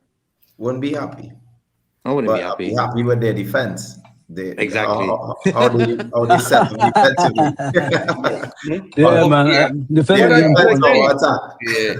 Again, your defense is definitely one of the best defenses in the league. I understand that. But it could be also the fact that the reason why their defense is so good is because they don't create any open play goals. Yeah. They're not looking to really. They're about the edge of the box, isn't it? They're all at the edge of the box, like defense and the midfield. So when you're all defending together as one, But they don't have. They have some pieces though that could generate some open play goals. It's just that's just not what the system calls for, really. Yeah. That's true. Listen, when you look at Arsenal guys, they've got the base in it. You need the defense first before you go to the other bits, which is the attack. So if you got that at the beginning of the season, that means you've got something to improve on during the season. So that can happen with them. That's the frightening thing with Arsenal. But with us we've got nothing. We've got no base. We've got no tactical know-how on the pitch. The players don't perform as a team. To me, when I watch our players, I'm sure you guys agree, it's more individual based than a team based. You know what I mean? It's not all out. We don't go all as one. We don't attack as one. We don't defend as one. Hence why we concede goals every single time we're in the first 5 minutes. Even Arne Slot says that we concede goals in the first 5 minutes. What he should have done from last season is he should have what when you win a Premier League title, next season you expect to retain it, right? That's how every football team goes when they go back. into the So what he should have realized is he should have respected the opponents. What you do, that's why you got a coaching staff. That's why you got an athletic team. That's why you got everything in your football club. Come on, it's a billionaire sport now. Football. It's no longer a poor man's game. This is a business now. So what he should have done is, set his team out there and ask, and go and scout other teams how they play. So when they come to play us, we know how to play against them. I don't think he went down that route. I think he went down the route of we're going to transition this season into a passing team, but we're going to do it during the season. And then because of the firepower that we have, we're going to outscore teams. You can't go with that attitude because every team is scouting you. Because what do every team do? They scout the Dons, right? The team that's won the league, right? That's what he forgets. Everybody's looking at you because you set the standard. So everybody wants to be in power with you. That's why we're struggling with the league this season. His attitude, his arrogance is what actually got us into this position. And that's why I'm saying, when you go into games, make sure you scout the opponent's strengths and weaknesses. Then we could go and try to beat them somewhere, somehow. And make sure you judge games. He's what I've noticed about him, he doesn't know how to judge games. In the first 20 minutes, you should know how this game is going to turn out if you're a head coach. And he needs to find that out. I don't want to wait 60 minutes when he's doing 5 substitutions in 60 minutes. And then when you do that 5 substitutions, how are they going to gel into the team that's already struggling? They're going to get away with each other. You don't make 5 substitutions. You make 2 at a time or 1 at a time. You know what I mean? So they could get into the game first before they, jump, get in the way of each other and things like that. So, listen, there's a lot of things this manager has done this season and he's messed up a lot of things, man. He needs to correct it some way, somehow. Like I said, go back, be hard to beat. I don't care about the style of play as long as we win at the moment because there ain't no style of play at all anyway. So just go and be hard to beat and win games. Even 1-0, I don't care. At least there's something to build on, guys. That's what we need to do. Sorry, guys, I'm going on a bit. No. That's true. Go for it, Fuzzy. No. Yeah. Say your piece. I just emphasize this because I know that I know often when you bring up this person's name and bring up the fact of the basic fundamentals or foundational pieces that he left in our team, often it's, this coach, he got 5th place and he only got 3rd place with the team and the likes. But he also instilled the press. I remember a statement by Jurgen Klopp that the only way for you to play in this team is if you've got to press. Mm-hmm. And he mentioned about the fact of, Nunez was angry towards the end of the season because he wasn't getting what he thought of as being the real quality playing time that he wanted to get from as a player. And one of those reasons was because Jurgen wanted him to press more effectively. You can see that he has energy. He was running around, chasing people, this and that. Fantastic. But that's not the elements of a good presser. A good presser is what you saw from Bobby Firmino. Even in his latter years, when he didn't have the same pace, he was still able to recognize how to cut off angles, how to properly have the spacing with his fellow counterparts up front. And that was the press that we brought on. And why often when I hear the comments about, he did this, he did that with the team, let's be honest. Some of those components of the team are the reasons why, are very important reasons why our team was a formidable team, because we had those pressing elements. And I will go as far as to say, yes, Arne Slot gets the credit and should, with the tweaks he made to the team. But he was fortunate to have the ability to have a team have not the same level of injuries that you saw in the 3rd place finish that we had in the year before that, and even the 5th place finish that we had the year before that. People don't want to bring up those contexts. And now we have a situation where our team we don't emphasize the press the same way that we have with the same components that he let go in this team. He's allowing for the components that we've replaced not necessarily take on the importance of that press, I think. And that's a key component, I think, as the reason why we've seen teams be able to overpower us. Because I agree, Fozzie, and I'll get off my soapbox here. I agree with what you say. Ability to adapt and everything else is all well and good.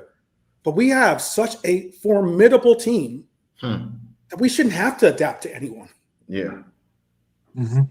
We should be able to be the juggernaut that goes and dictates what we want to do on the pitch and have teams bow down to us as opposed to us have to figure out ways to supplement this or supplement that. That's just my opinion. I think there's emphasis of, I don't know what he needs to do with some of the players, but again, he's asking for certain players to do this and do that one day and then asking for them to do something else and then putting players in positions that they don't naturally play in. It's a weird situation with our team. It's a weird situation. And this episode was going to be about Florian Wirtz because that's such a dynamic panel. That's why I've opened it up to be more open conversation than it was with the scripted conversation that I was going to bring up. But I was going to say that, what are your opinions, since Florian Wirtz is on the cover, what are your opinions on Florian Wirtz? What are your opinions? We already spoke on Semenyo. What are your opinions on Florian Wirtz? And tell me, should we make a concerted effort to go get Olise in the summer? All right.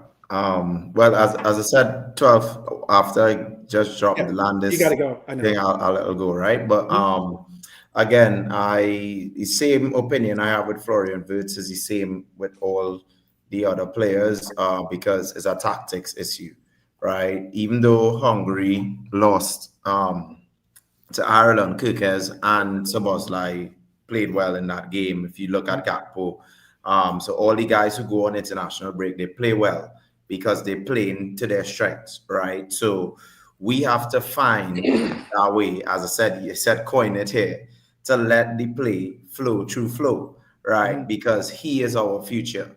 And you see it in the Champions League. When we give Wirtz more space and we let him get the ball and receive the ball, he has better performances in the Champions League. But in the Premier League, we're not passing to him. They are a lot more compact and a little more physical. So it's kind of difficult for us to feed him in the Premier League. And we have to give him the ball for him to get that experience, for him to know how to manage those situations. And Flo is a brilliant player. So for me, I just think the player management towards him is not too good.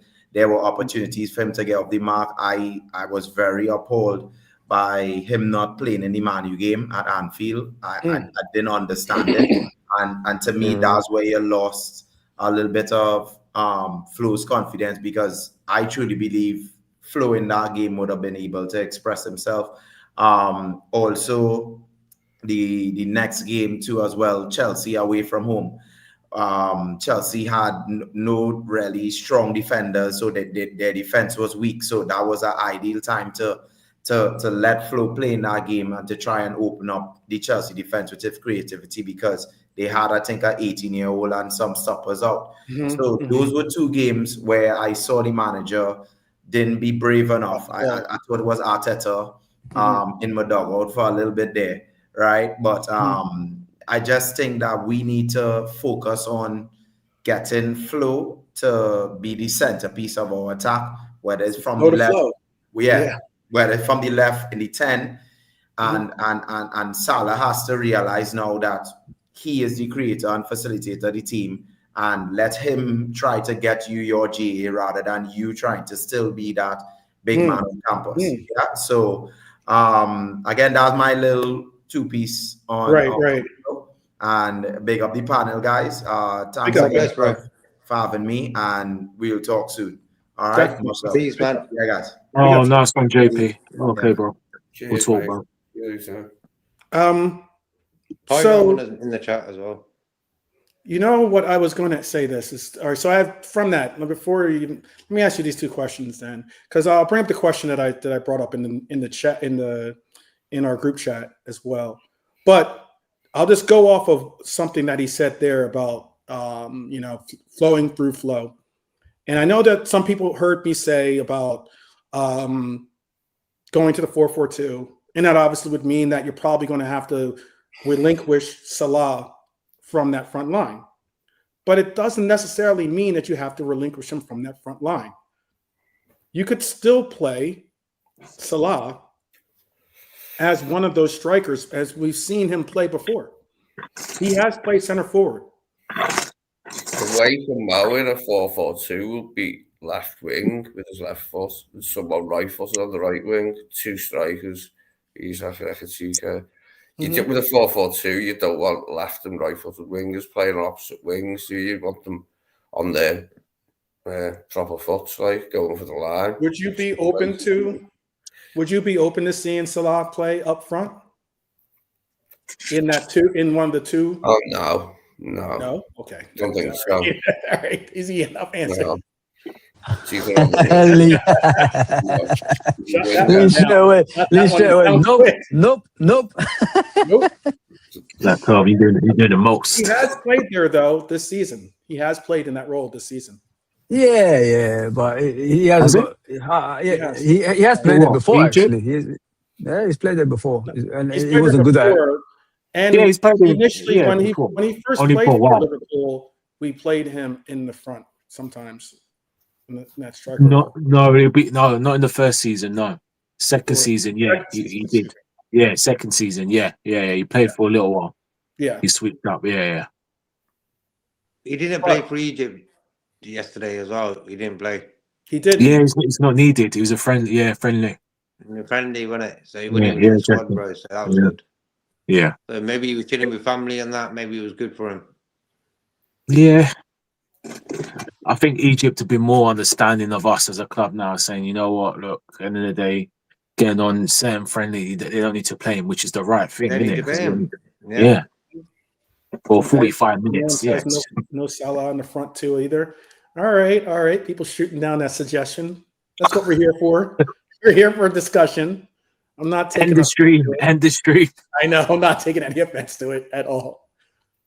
But he never. I mean, again, he's played that role before. He's actually shaded in to be a somewhat of a shadow striker. Can I ask you guys a question? Like, is this the points we have to worry about Salah, or is this the time we're supposed to? Sorry, is this the time to worry about Salah, or is this the time to worry about the team? If you know what I mean, guys. I think that there's these players at the moment have got no right for them to be in the first team now. So if it's gonna save the manager's job, he needs to grow a backbone and pick the right team that can win him games now. Do you get what I'm saying, guys? Would you do that, Fozzie? Would you do that? And I'll retort that. Go on, bro. Would you do that do you do that in chancing the opportunity of losing the locker room, in the sense of players becoming disgruntled, the locker room not being that comfortable place to be? The thing is, what's comfortable right now? There's nothing comfortable. You know what I mean? You even saw Salah's behavior in that Frankfurt game when he was coming on, when he threw his jumper on the floor, getting pissed off. What kind of example are you setting as a one of the leaders of the team? You know what I mean, guys? So no, like I said, there's no one in their right can say they deserve a first team spot by the way they'll be performing. The problem is with modern day football, we let these players, have this aura about them, and we can't do this, we can't do that. It shouldn't be like that. A head coach, let me say something to you guys here. With a head coach, you're only in the job as long as you get the results. You're not in the job, if you're going to lose games every single time. I'm sorry, I've never seen anything like that. It's just like everything in life. If you go to work, if you're not performing, you're going to stay at that place. They're going to get rid of you. That's how it is. And at the end of the day, with Arne Slot, he needs to save his own job. He's not here to save Salah's job. He's here to save his own job. So he needs to make the right decisions to protect himself to stay in the job. So if it means Salah doesn't play or this player doesn't play and that player doesn't play, so be it. Because at the end of the day, if he gets sacked, those players are still going to be at the football club under a different manager, like they did with Jurgen Klopp, and then move on. That's how it is. So, and like you said, it's nothing to do with the locker room at the moment because the locker room's already down. We're not winning games anymore, guys. We're losing games every single time we come on the pitch. We don't even battle anymore on the pitch. So what's the point even worrying about what those players are going to say when you need a team out there that's going to try and win? You know what I mean, guys? Well, I would ask that question, and I'll let the rest of the panel chime in too. But I was going to say, I asked that question because I've heard people say, take pot shots at VVD and our captain and take, go as far as to say, I never thought he was ever captain quality and he's not a captain and he's not this and he's not that. Emotional.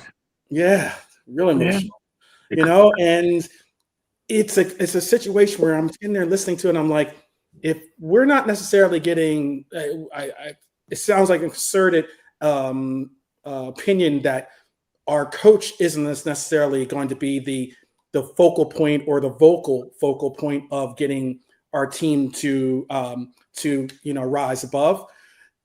If we're going to get to the point where we're going to say Salah, again, one of our more prominent leaders on the team. We're going to get to the point where Ali, unfortunately, has not been a part of the team simply because of injury. BVD, again, one of our more influential pieces in the locker room. Again, Robbo, again, another player. Some were on it on and off, and some were saying some really disparaging words against Robbo and how he's this and how he's that, how he's not good enough to be on the team anymore. We're talking about 4 of the key players on our team that are the leaders in our team, and all of them have been called into question. All of them have been called to be maybe not worthy. Some have gone as far as to take, not do what VVD has asked for, which is stand with them as opposed to stand against them. And if any places we're going to get that leadership that we're talking about, it's going to be from those sources. Would you disagree? I'll let the panel answer. The rest of the panel answer. Because that's not necessarily directed at Fozzie at all. I'm just giving out a little devil's advocate.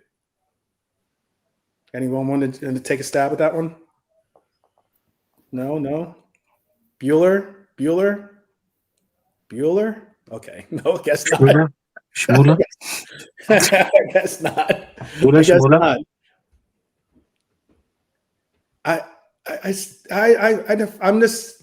I'm just interested to hear what you guys would see as well. If we're asking for someone to be that light on the hill, if we're asking for someone to be that reckoning bell to be rung in the locker room that's going to make the difference, who is it for you then? Because all those people have been called as to be questionable, if not never their guy to be that person. It's just a team thing to me. I think you've all got to Yeah. step up, the big personalities in the team or whatever. You've all got to get in there and make it better. We need to see a lot more from McAllister to the international break. He's even McAllister's been called in question quite a bit this season, Lee. There's people that think that McAllister, they don't know what he does. They don't know what his role is. That's what I hear from fellow content creators. Some people go as far as to say some pretty slanderous things about how he never was. Until we buy someone, he's the overrated. Best. We haven't got anyone better, have we? Until we buy someone, so play with Gravenberch. And then, it's whether we carry on with Szoboszlai and the 10 and Wirtz on the left, isn't it? Or bring Gakpo back in and shove Wirtz inside. Mm-hmm. I mean, Szoboszlai could play on the right when Mo goes to AFCON as well. Like, he won't go short of the game, will he, Szoboszlai? It's an option. Mm. Is Frimpong meant to be fit when we get back? Is he? No. No, he'll be turned back, maybe coming back to training very soon after we get back, but not enough to be, 2 weeks, 3 weeks. How many games is Mo playing before he leaves? Anyone know? He leaves in December. Yeah, I think is it mid-December? I think. Next Because month. Next month. they were, I want to say 18th or something like that, or right around Yeah, there. it might be earlier. Yeah, so probably start of December, maybe. Yeah, something like that. Yeah.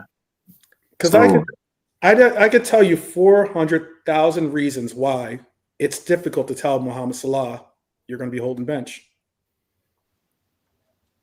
and I can tell you 4,000 reasons why he should be holding bench. Oh, 4,000 reasons, yes, definitely, but 400 trumps 4,000.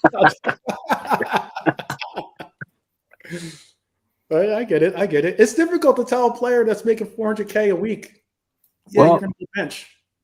I hear it, but like Fozzie said again, and I'm just going to make 2 points, and then one of you, and then 12 to jump in.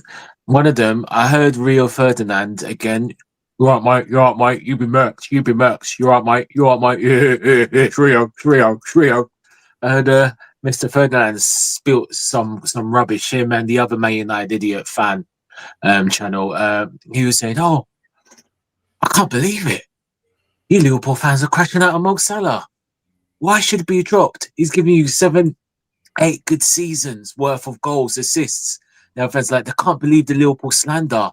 And the other one saying it's the same as Trent. But again, these are people outside the club. But what you don't understand, this is a results business. This is a team game. And yes, we can appreciate the work put in. But if you're not doing it now, let someone else come in. That's just the bottom line. We said it again. It's like I'm repeating myself all the time. This is not Mo Salah FC. It's not Virgil van Dijk FC. It's not Dominic Sabay FC. This is Liverpool FC. And like Fozzie said to the spot on, the team, the club is bigger than any player. If Mo wants to throw his toys at the pram and Mo and Bat subbed are here, then get out of the club. I don't care who you are. If that was Joey G, my guy, if he was doing that, I said, you know what, Joey, nah, bun, you're out. The team is bigger than one player, and they have to know when you look 1-2 games you're out of form, fine, but it's been like 5-6 games. I mean, what are we going to do? And you know what? One thing I wrote, I don't like England, but I rate Thomas Tuchel. So you know what? He don't give a damn about style ban. He's got, he said, I've got a system. If I have to leave Bellerman and Foden people on the bench or drop them, then I will. And this is what I'm saying. That's what our manager do. He's not scared about the big names. He's looking about the team effort, what's working in the system. And this is what we need. We need to prioritize. We need to stop this, whether it's Mo, whoever. Brother, you need to hold bench because at the end of the day, it's just not happening. And it's not been one game. It's been it's been 6-7 games. So how long? So because he has banks in the balance, and if we're losing games and he's playing poor, he deserves to start every game? No. I just want to answer you. What does Joey have to do to get a game to start? What does Chiesa have to do a game to get a start? And Slot is just being a little bit too stubborn to certain things. Yes, there's credit bank, but sometimes enough is enough. You got to just try something. Just put Endo in there, and he's not everyone's cup of tea, and people say this and that, but flipping heck, will he get stuck in? If there's a defensive situation, he will anticipate it better than others. Just something. You've got players on the bench that are hungry to come and hungry to prove their worth. So let it be. I don't know. What he's done is done now. We need hunger. And not only that, he's going to leave us in the busiest time of the year as well, in December. Yeah. So what right has he got to say anything? You know what I mean? So you're already leaving us. We're probably going to, because of you, there's a big gap going to be left. You know what I mean? In normal circumstances. I don't know now, but in normal circumstances, if we was doing well and Salah leaves in December, then we're more or less in trouble, innit? So he's lucky we're in a bad predicament because I don't think it's going to be any difference if he stays or goes. So maybe you never know. Maybe these players are going to galvanize. Maybe they're going to say, you know what? Let's prove our. Let's prove that to the whole world we can play without him, and we could put our stamp into the team. Maybe that's what's going to happen when these players are going to start playing in December when he goes for the AFCON. You know what I mean? So, like I said, there's no one bigger than the team. We should not be catering for players. You know what I mean? When I'm hearing we promised Florian Wirtz the number 10 position, Real Madrid wouldn't do that. You know what I mean? Bayern Munich wouldn't do that. Why do we promise players positions when we should put them where we want to put them? You know what I mean, guys? It just doesn't make any sense. If we become a small club again, what's going on? Listen, we're all over the place, man. And as I said, just go and get the team out there that can win you games, because your job's on the line at the moment, Mr. Arne Slot. because if it continues any further, you'll be sacked. Let's just be realistic here, guys. We can't do this kumbayas and sentimentality. Liverpool are losing games and they're running out of time, and he needs to correct it as soon as possible. If it means Salah going off the team so you could put a hard-working players on there that could run for you, so be it.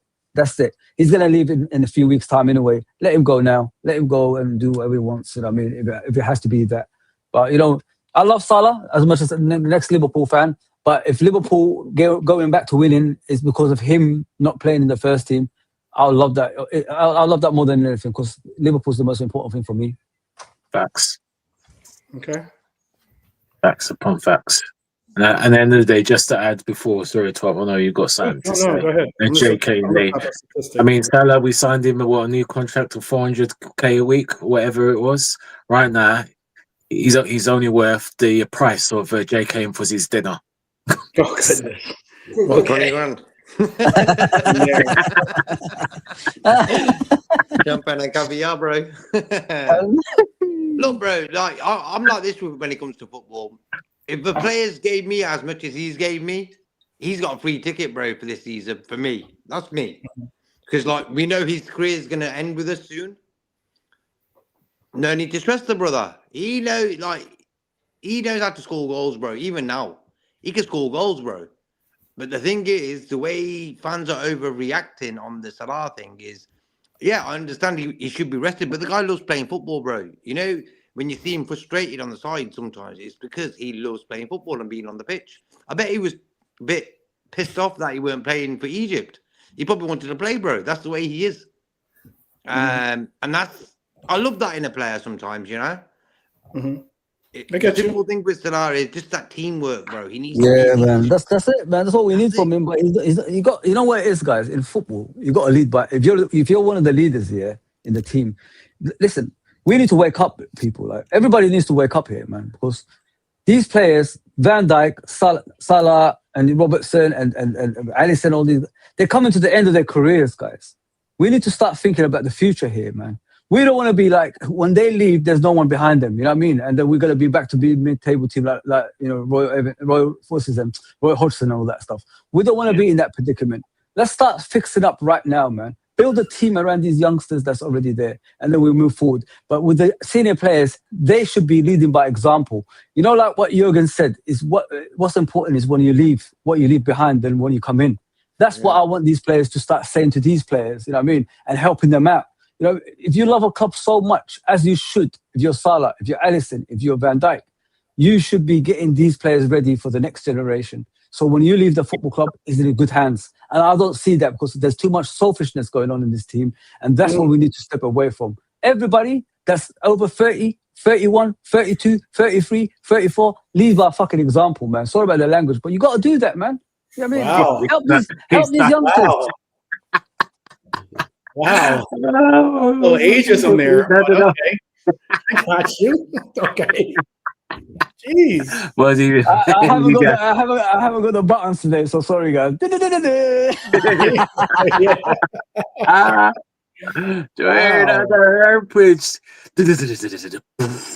know. I don't know if I have any. Yeah. I don't know. Bombs. Yeah, great show, man. Great show, man. Always love coming on, guys, man. Always love coming on. Man. Okay, I get what you're saying. Then, all right. Well, then, how about this then? If that's the case, because we're gonna wrap up the show here in a couple minutes. If that's the case, is everyone prepared for us to maybe this summer move for Olise and move for Semenyo, let's say, those two players, since we were talking about them earlier. Yeah.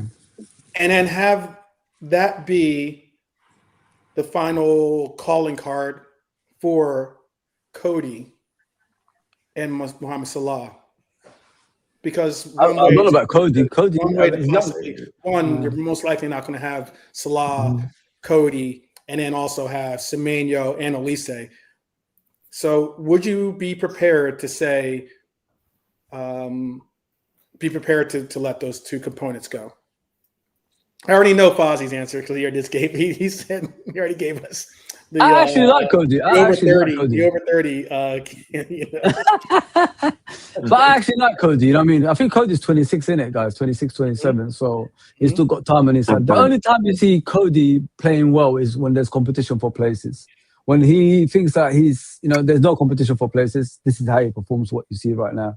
You know what I mean? So that's why he performs better for Holland, because there's someone out there probably pushing him from behind, if you know what I mean, Paul's, to get his place. And I don't think there's enough. When you look at young Rio, is he going to take your place? Not really. People already talk about sending him out on loan now. You know what I mean? So yeah, when Diaz was there, I think we got the best out of Gakpo, especially last season when we won the league. He took a lot of pressure off Salah, because I think he scored about 10 goals in the Premier League. Yeah, double digits. Yeah. Yeah, if you're in the Champions League. So Cody, when there's competition for places, what I like about Cody as well, guys, like he could play in multiple positions. You know what I mean? He's not just a winger. He could play up front, and he could play obviously in midfield when you need emergencies as well. So if you got a guy like an Almin Swiss knife, you don't really get rid of the type of player. You keep them around, if you know what I mean. So get a proper left winger that could help us out on the left, like Semenyo. What I like about Semenyo is like he's both-footed. You know what I mean? The left foot is as good as the right. You know what I mean? So if he plays on the right, he'll be all right. If he plays on the left, he'll be all right. You know, like this is the problem we got with Salah. He only plays one side, which is the right side. Imagine the game was tight, like you guys said, deep line defender. We had two wingers. That's one right-footed, one left-footed, and they switch positions. Like you said, 12-man, like 4-4-2. You switch up, and then you put crosses in the box, and then you got two threats with the same foot on the same side. You know what I mean? The left back and the left winger. And you just continuously bombard the box with the crosses non-stop. Imagine the damage you can cause in those kind of games. But we haven't got that, obviously, versatility in the team. But in the future, we could have that. And I'm hoping, like in the summer, we get both players. And I think it would be brilliant for Liverpool Football Club if we get Semenyo and Olise. I like both. You know what I mean? I think they can be beneficial for the team. They're not going to give you the numbers of Salah. That's a lot, man. You know what I mean? Salah it's got strikers rate. You know what I mean? From the right wing, that's impossible, man. You know what I mean? That's a freak. And it never happened before, ever. Probably in history in football, I've never seen a guy get over 20 goals consistently, season in and season out. So you're never going to get that from, obviously, the right-hand side when Salah leaves. But at least you could get like someone who could score 10, 12, 13 goals a season, and plus adds, obviously, facilitate. How do you say it? Facilitate. Sorry about that, bro. Slip of the tongue. You know, adds that on top of obviously the goals as well, and you know, creates a lot of chances for the striker, and you know, in the double-digit season in and season out. So that's not bad. That means that's a team rather than individual players in the team. You know what I mean? So when you work as a team, you've got more of a chance of winning league titles because everyone is pulling their weight, and that's what we're missing at the moment. Okay, so I guess that's a yes. That's a yes. It's like Stone Cold says, "Oh hell yeah!" All right, there you go. Is that one tonight? All right. Fuzzy Austin. Lee, how about for you? What's your are you okay with that being the future for us? Is next season? I know. I'm be tentative when I go to JK because I know JK doesn't like talking about. He was going to talk about now, not the future. I get that, but for you, Lee, is that do you think that's the right step to make? Basically, is moving on from Cody, moving on from Salah with those two players. Sounds quite good at the moment. I mean, I was predicting quite big things from Cody this season. That like when I thought things were going to go swimmingly, like before things took a turn for the worse. Before the season started, basically when we bought loads of players, we should see a good season from Cody, like with all this new talent alongside him. And people are questioning him a bit now. I'm questioning him a bit too. Obviously, people are starting to question Mo as well. It might be time for the change on both flanks. Okay. I'll skip JK. I'll just go to Nolante.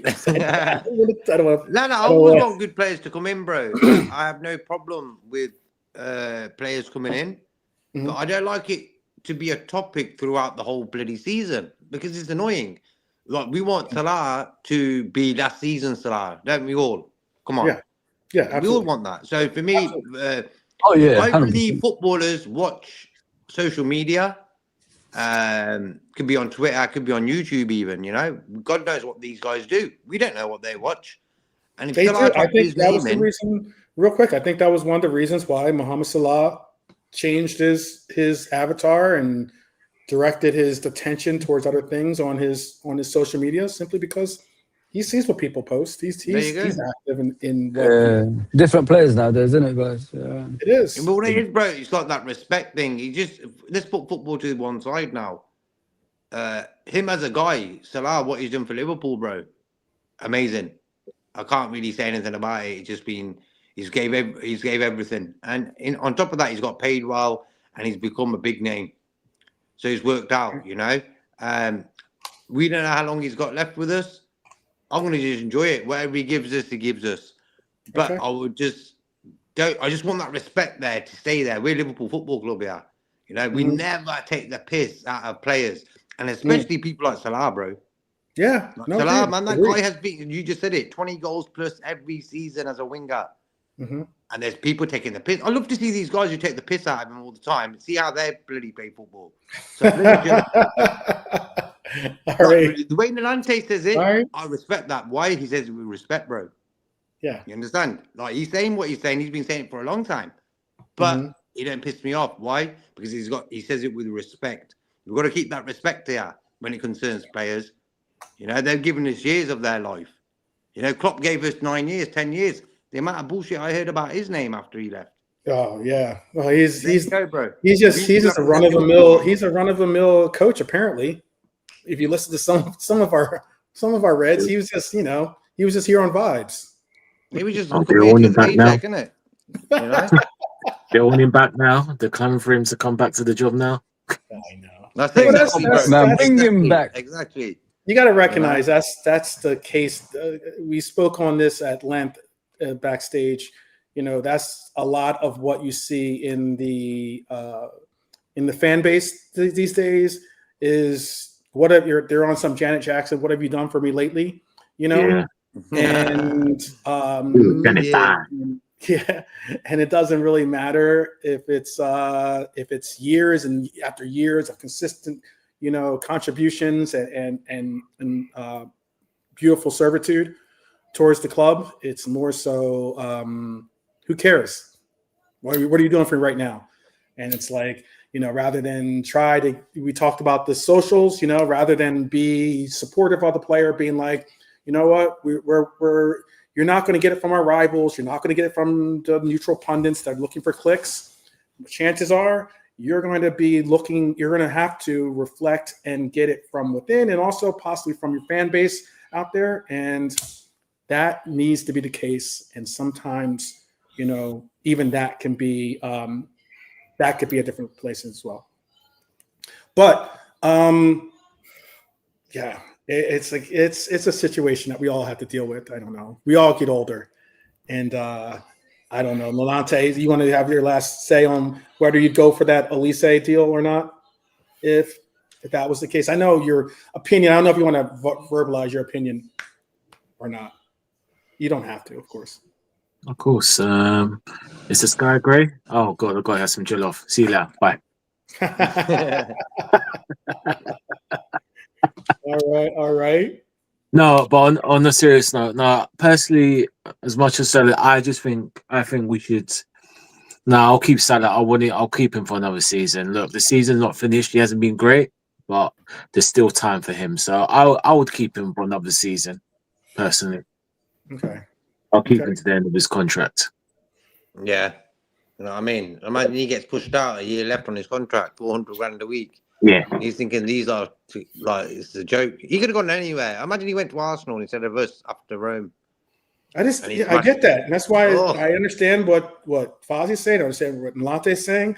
But I also think that there are, I'm sure, you know, for those that play the FIFA games online, or if you play Football Manager or whatever, blah, blah, blah, there's that thing that you have to have the conversation with the player. And these are actual conversations that you do have to have with the player. And you're trying to tell them, okay, well, what do I see as your role in this team? Are you going to be a regular starter? Are you going to be a prospect? Are you going to be, you know, are you going to be a squad player? You know, like these are conversations that are had with these players. And Mohamed Salah does not have to worry about having that question of what is going to be your role with the team. He's going to be a cornerstone for the team.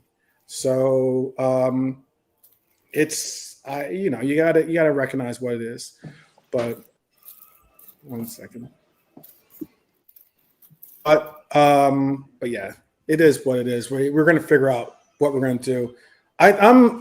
How about this? I'm more excited about tomorrow's show. I know we got through some difficult conversation today, but tomorrow we're going to do that international. We haven't come up with a title for it, so I can't give you the title for it just yet. The title that I suggested, or the titles I suggested, got shot down.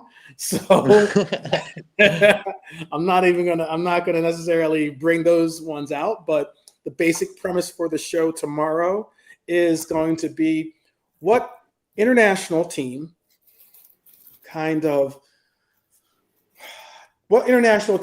you enjoy the most watching play. Okay.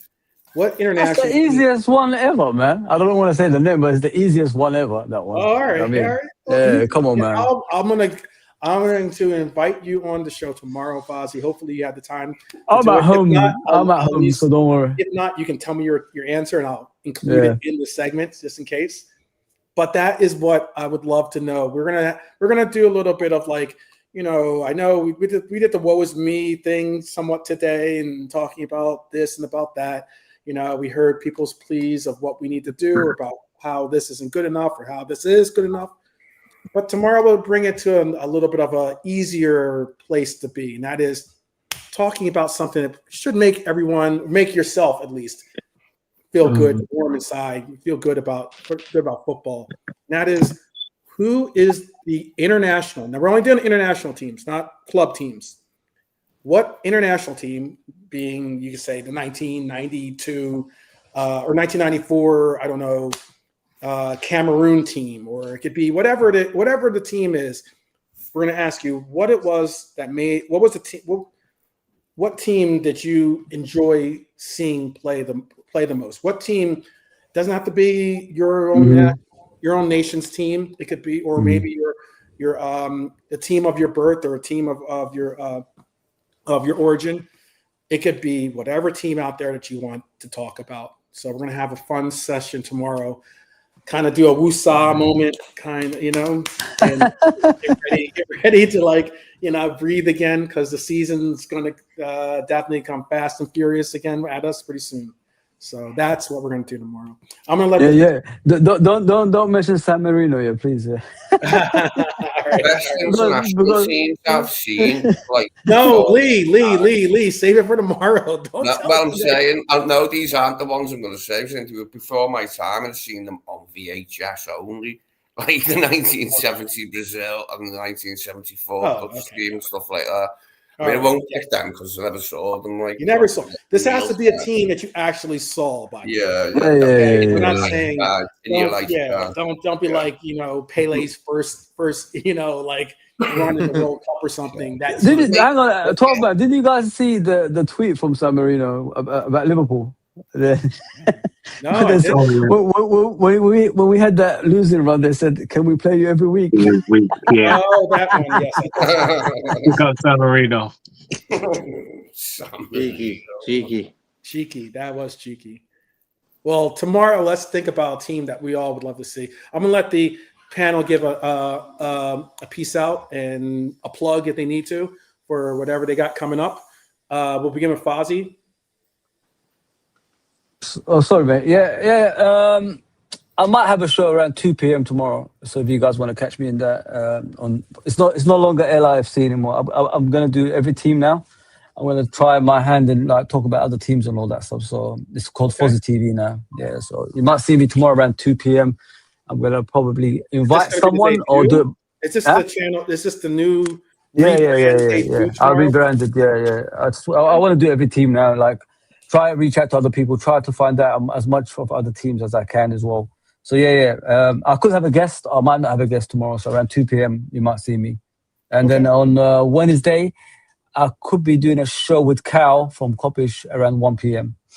Oh yeah. Okay. Yeah. Nice. Okay. Let me cuss it. You might see me and Cal there. That's fine. Let me cuss it. No problem. Text me, Fuzzy. No worries, man. 100%, man. Yeah, Well, yeah, I'll be in the chat. yeah. It's gonna be I'll an be in the interesting chat convo. too. Let me just put it there. It's too. gonna be an interesting convo. So get ready, I'll be in guys. the chat too. I see. He needs to. I've been trying to figure out something to do to bring him on the show here too, because there's some gripes and crimes and gripes that we got to hash out. And Yes, Thomas ready down, man. He's nicely stored them. bringing some receipts and the likes. You know, there you go.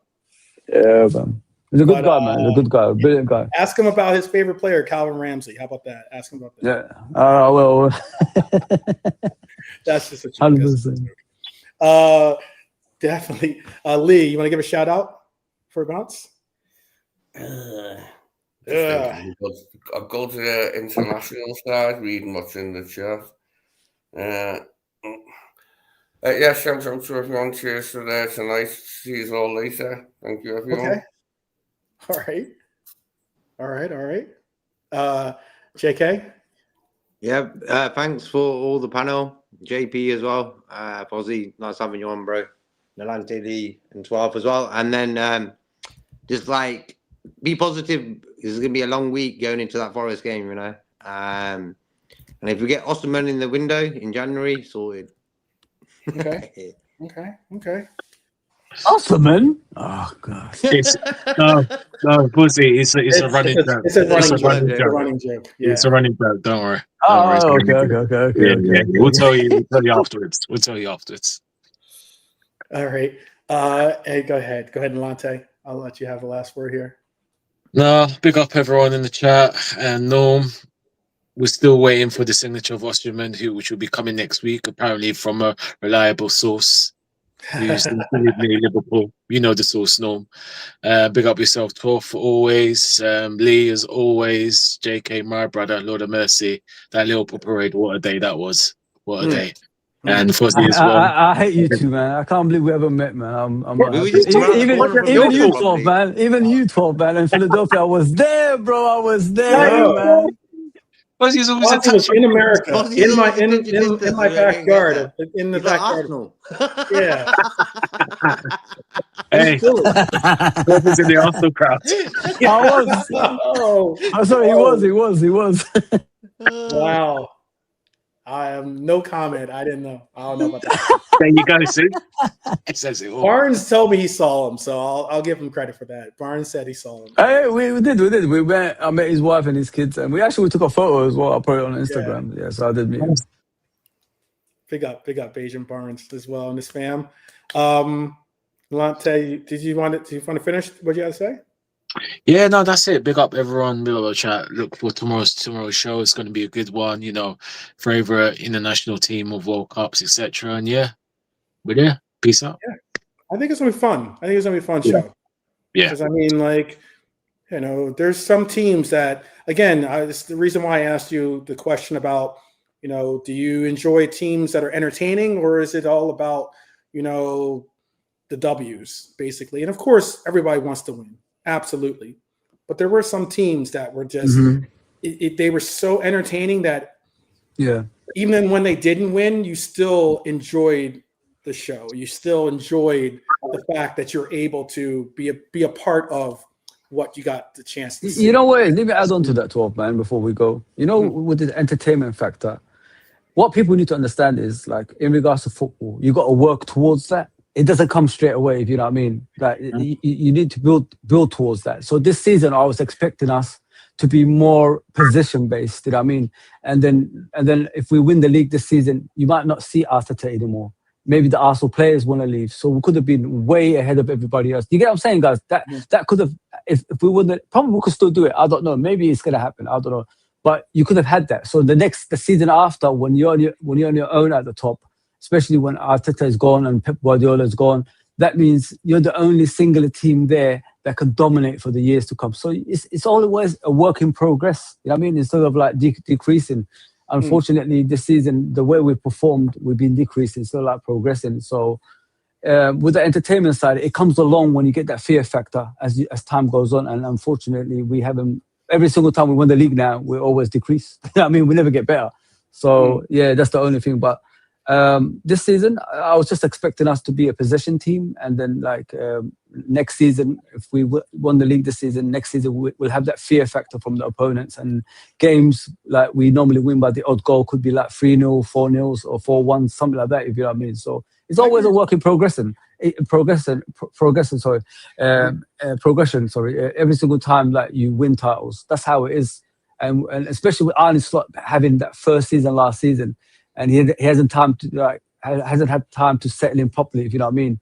So with time, he probably would have dominated better. But unfortunately, the way he went with it this season, it's just it's sort of like progressive. We actually decreased. So yeah, but we'll see. You never know, guys. You know, football is a funny old game, isn't it? All of a sudden, we're going to hit a form and start winning the next 12 games. You know what I mean, straight away, and then we're back to the top of the league. You know what I mean? That can happen. We're back, yeah. Look, I know this team. This is a club that you know, won a title, and then or won I think it was the Champions League, but won a title, still the same, and very next year brought in one player and Sepp Vandenberg, you know, and people are saying, you know, here we are winning a title, we bring in 450 million worth of players, and people are not feeling the same about this coach as before. So hopefully we can get that, bring back that loving feeling, I guess, or something, you know, and find that sweet spot for our team. He's got that fixtures up top, man. He's got those fixtures now, and Arsenal have the opposite fixtures. You know what I mean? So let's see what we can do. Let's see. Let's see. That's what it comes down to. But people, I saw Norm already get his team together. Please reflect. Think about what the team is.